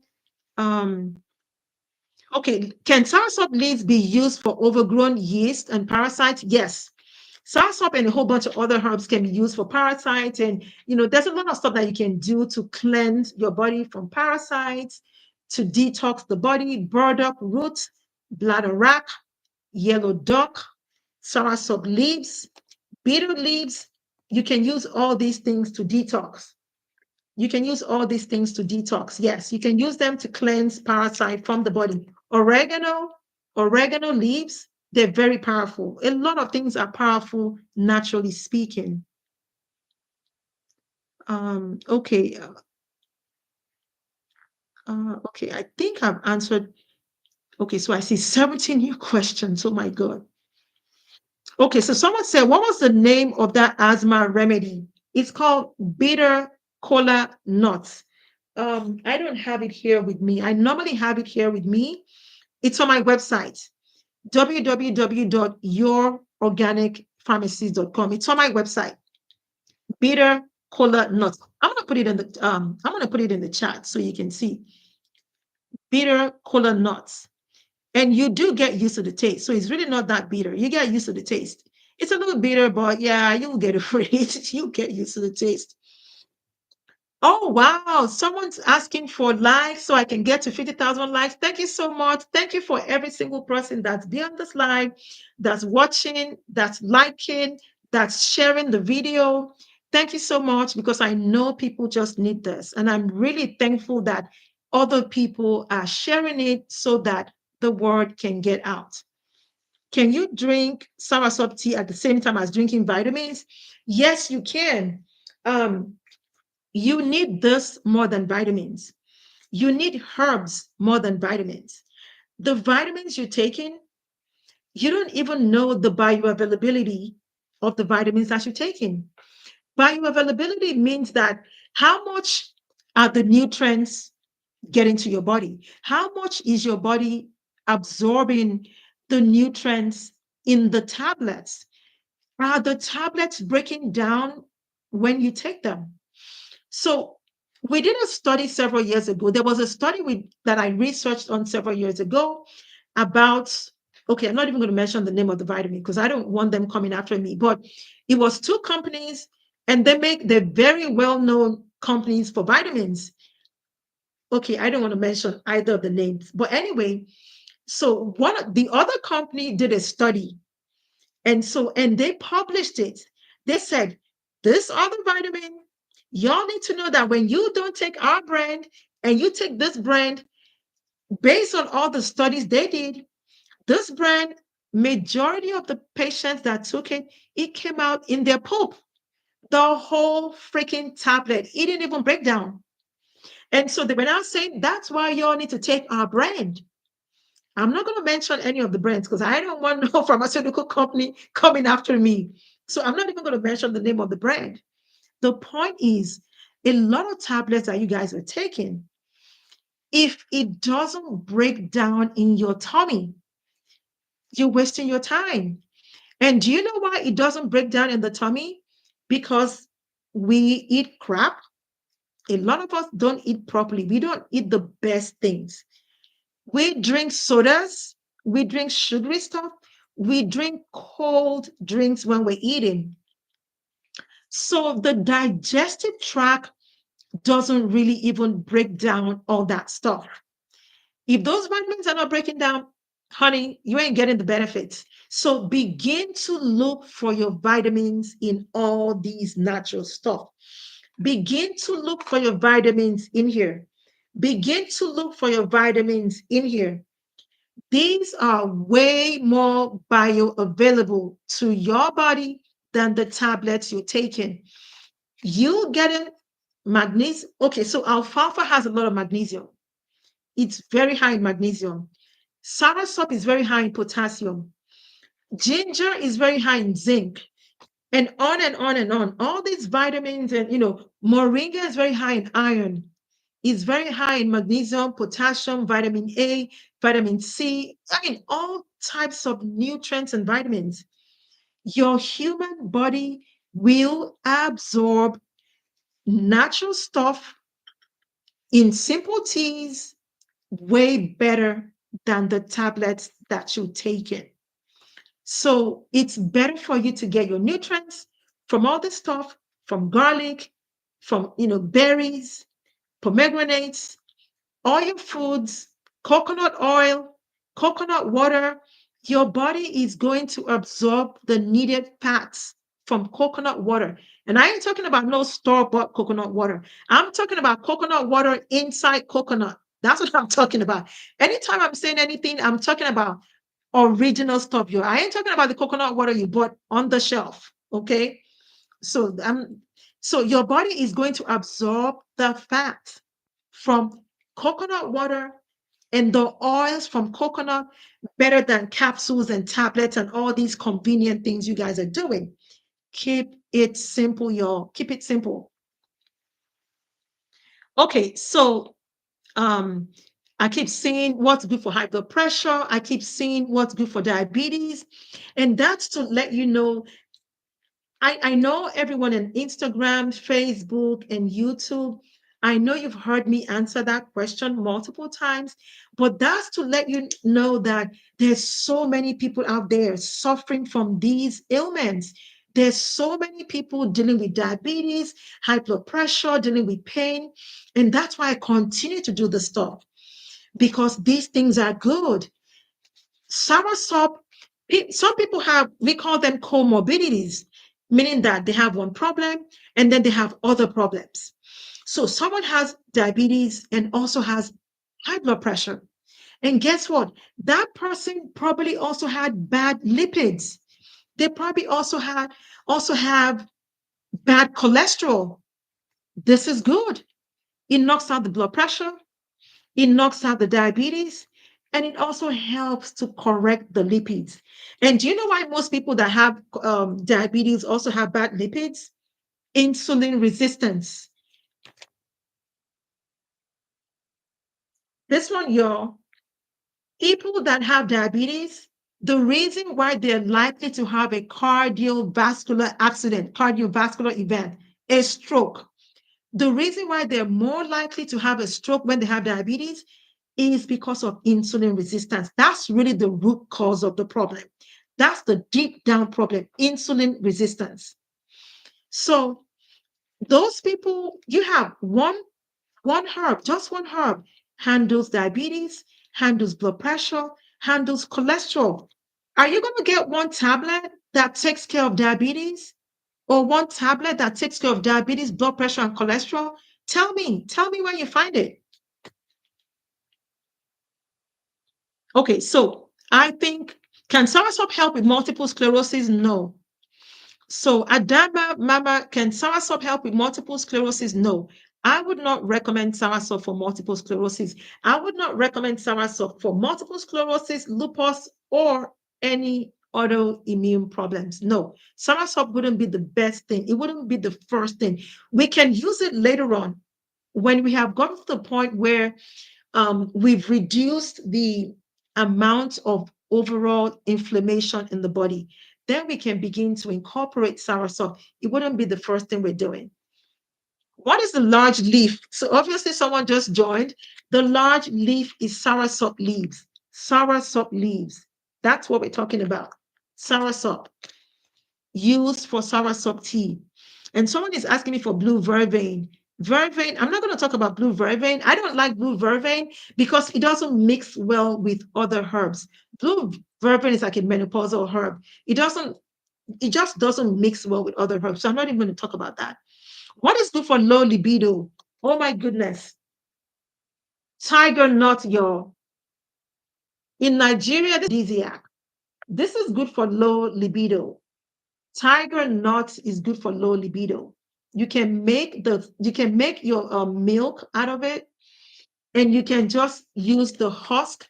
This is what it looks like. It looks like that. So that's what it looks like. And you can use the husk for things like constipation, gut health, diabetes, fixing cholesterol levels and things like that. So that's what's good for low libido. Another thing that's good for low libido is yohimbe. Another thing that's good for your low libido is horny goat weed. And that's why they call it horny goat weed.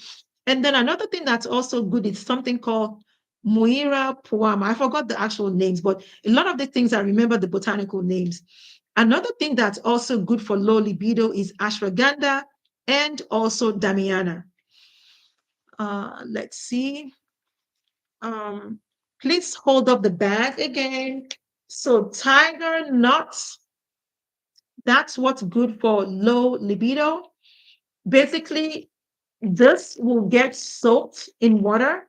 So they're actually not nuts. They're tubers, but they call them nuts, but they're technically not nuts. So for people that have allergies to nuts and things, don't worry about it. They're not real nuts. So you wouldn't have an allergy to that. So basically, they're tubers. They're tubers. So you'll soak this in water for about 2 days, and then it swells up, and then you can blend, and then you can drink the juice. So that's what some Nigerian men take, and they swear it's an aphrodisiac. I am not a man, so but that's what the men say. But the same thing happens in ladies. It's not just men that it has an aphrodisiac effect on. It's not just men that it has a libido improving effect on. It's gonna be on everyone, but the men run after it more. So, and also you can eat it raw. You don't even have to juice it. You can eat it raw once you have soaked it and it's now like swollen. Because when you eat it like this, it's so hard. But when you soak it up for like a couple of days, then it swells up and you can chew it. The fiber is extremely good. When you go to the store and you buy Metamucil or Fiberlax, this is what you're getting: the psyllium husk. This is your original natural psyllium husk. So it's good for the gut. It helps your body to produce your good bacteria. It has a bunch of probiotics and prebiotics in it. So it's just very beneficial for gut health, in addition to, aphrodisiac, all that good stuff. How do you detox the kidneys? Dandelions. Dandelion freaking grows as a weed here. The grassman comes and he wants to weed it off. I'm like, hold up. I quickly rush to the backyard and I grab all my flowers. I grab all the flowers. They're yellow flowers. Dandelion is one of the best things for your kidney. It's also good for people that have a lot of swelling and that just have a lot of water retention. It's a very powerful diuretic. It's a natural diuretic. One of the best things for your kidneys. Another thing you can do for detoxing the kidney is also this. And then another thing, this is bitter leaves, Vernonia amygdalina. And then another thing you can add to that is burdock roots. You can add burdock root to detox the kidneys. And then you can also add stinging nettles. So somebody posted something here about African basil, and I lost the comment because I wanted to comment on that. It's called in Nigeria, they call it oh gosh, scent leaves. African basil. That's another good one. That one is also very good for blood pressure. So I think I'm almost done. Why does dandelion tea make my stomach hurt? I don't know. Maybe you're making it too hard. Maybe you're making it too strong. What is good for the liver? Milk thistle is good for the liver.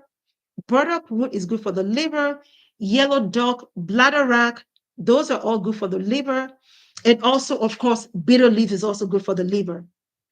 What can you use for bad breath? Oh my God, I just mentioned it. Chlorophyll. Chlorophyll, I mentioned it earlier. Chlorophyll will get rid of bad breath. Bad breath is really coming from a lot of the stuff in our tummies, a lot of the what I would call the bad bacteria. Having too much bad bacteria in your gut, those are some of the things that causes bad breath. And to balance that out, you want to use stuff like this. These are the things that increase the amount of good bacteria you're getting in your gut. And then, of course, something like chlorophyll. Chlorophyll would really help with bad breath. And it's very good for the body. Chlorophyll is just very good for the body.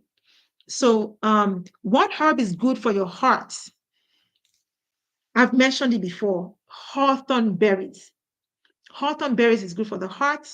Hibiscus flowers is good for the heart. Beetroot is good for the heart. This is also good for the heart. So is garlic, raw garlic. So da, da, da. Okay, so someone said, how do I change my address? I did a typo with one number.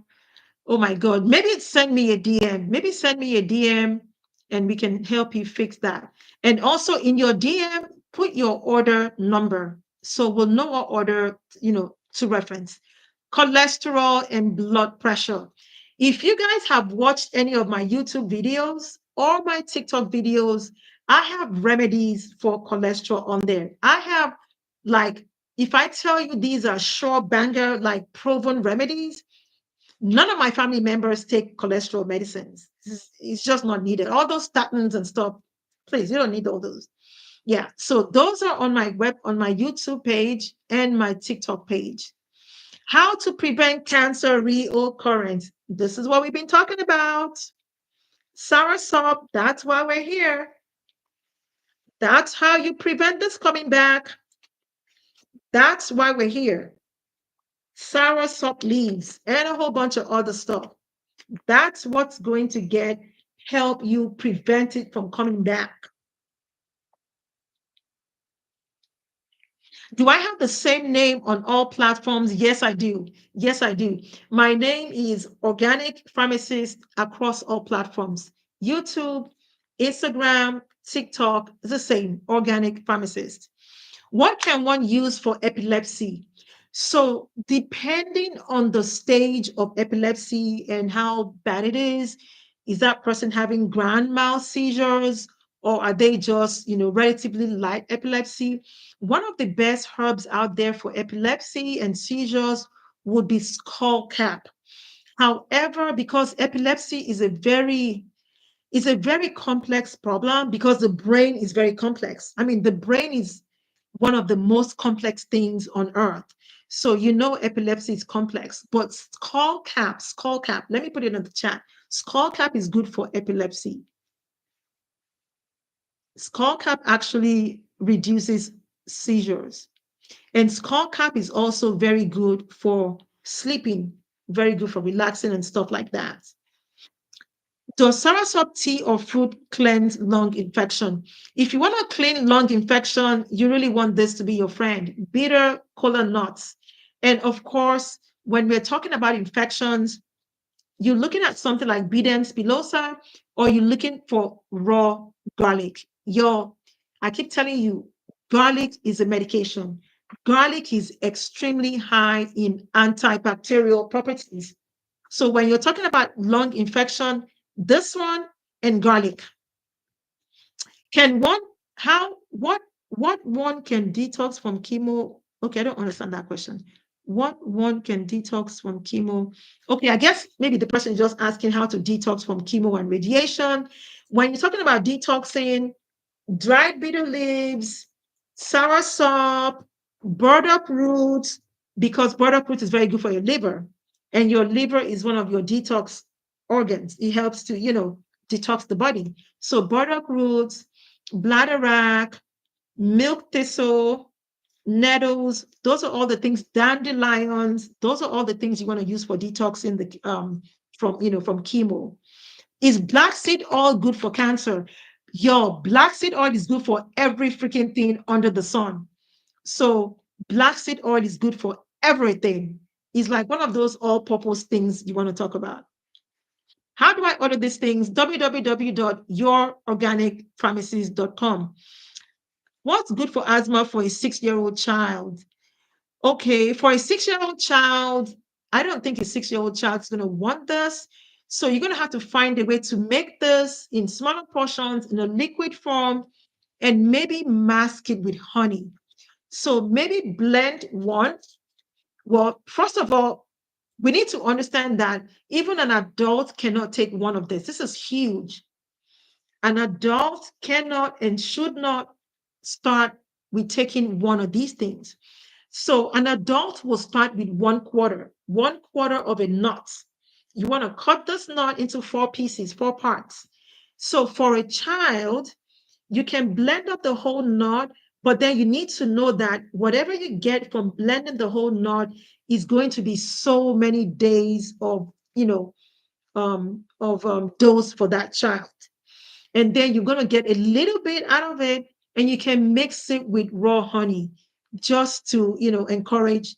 Children are not going to take stuff that are bitter unless their palate has been properly trained. So for children, you kind of want to do something that's going to work.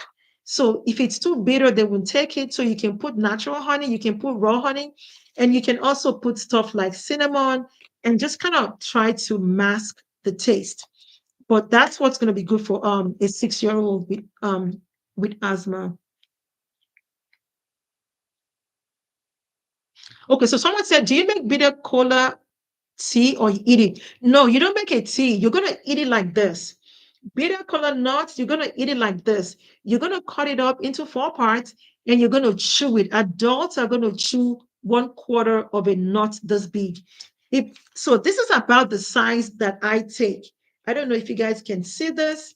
This is about the size that I take. I don't peel out the skin. I chew mine with the skin. Obviously, you want to rinse it up very well, but I chew mine with the skin. But this is what it looks like when it's peeled. It looks like this when it's peeled. Some people don't like the taste of the skin, so they toss the skin. I chew mine with the skin. But this is about the size that I take. I take something about this size. So you chew that and you chase it down with warm water. And so for a child is even going to need less than this. If a child is going to chew it, they need less. If they're not going to chew it, you can blend it up and give them just a little portion of it.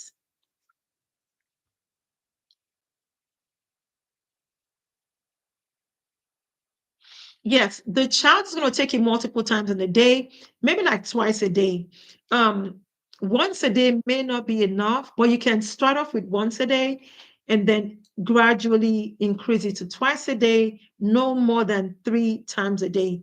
With all things natural, you want to start slow and go slow. What about oregano? Oregano is extremely beneficial. Oregano oil is extremely beneficial. Oregano, even oregano spices, they're very good. All the spices are good. Oregano is very good. Should I take the black seed oil or the capsules? The oil will be better than the capsules. The capsules might not break down.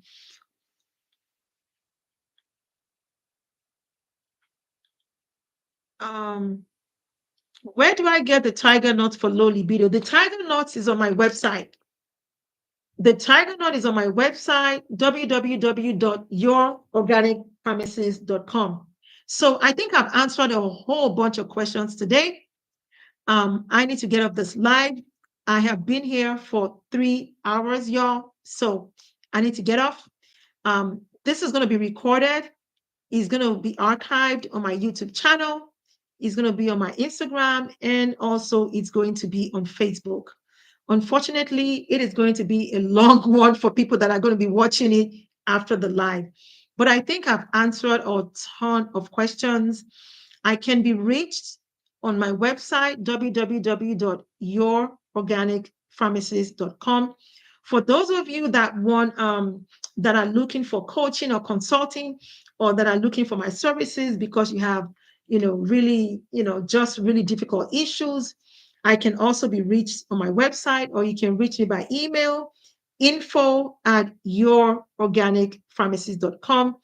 And for those people that keep DMing me with all these really like deep questions, just know that it's going to take a long time. It's going to take a long time. When you have like really chronic issues, DMing me is not the best way to get, it's not the best way to get the best result. Let me just put it that way. Book a consultation. You can easily go on my website and schedule a consultation with me. For those of you that are scheduling consultations, yeah, those are the ones that are getting, because it's just faster that way. That means they're serious. They mean business. So yeah, those are the ones that get hold of me right away. So if you're having like chronic issues and you know that your question is not a simple question, it's not a quick fix, absolutely go on my website and schedule a consultation. So I think I'm done for the day. Um, Someone said, let's get her to 60K before she goes. We're almost there. We're 59,000 likes. Okay, y'all, I want to get up this live in a few minutes. So everybody just double tap on TikTok so I can get to 50K, or no, what, 60K, so I can so I can get off. I've been here since what, 8:30 p.m. And it's okay because I know a whole bunch of people are not on, they cannot join my lives on Friday mornings. And for those of you watching me on YouTube, for Steve Jeffrey and a whole bunch of other people watching me on Instagram, Facebook, and YouTube, thank you so much. I have kept you guys for so freaking long. Y'all know I'm kind of long-winded. When I start talking, I don't shut up, especially when I'm talking about herbs. So thank you so much. The likes were going. My TikTokers, mwah, I love all my TikTokers because they be getting on stuff. And now, oh my God, it went from 58 to 61. So yes, we made it. 61.2 something likes. I want to thank every single person that has given me gifts, all these roses and hearts and flowers. Thank you so much. I know a whole bunch of them already got off because they come and go on TikTok, but I really appreciate every single person. Thank you for, I'm actually honored that people join my live to listen. That alone warms my heart. So thank you, everyone. Next, tomorrow, I should be doing a live tomorrow on TikTok. I'm not sure because baby girl is tired. I is tired. So I might be skipping my live tomorrow. If I drink all this stuff and I have a ton of energy, maybe I will hold that live, but I can't make any promises. I did say from the beginning of the year, my live on Friday mornings were only going to be in January. And for the month of February, I want to do it for evening lives. It's for the benefit of the people that couldn't join all my lives in the morning in January. So thank you, everyone. See you again on my next live. If you've missed it, go back to any of my social media platforms. Same name, Organic Pharmacist. Same name on all platforms. Website, www.yourorganicpharmacist.com. Thank you so much, everyone, and good night. Now I have to figure out how to get off of all these lives because my kids helped me, and now the secret is going to be out that I don't know how to do that. So TikTokers, bye. Okay, well, that didn't even end. Okay, that's that. So now I have to worry about YouTube. YouTube seems simple. End stream. All right, bye.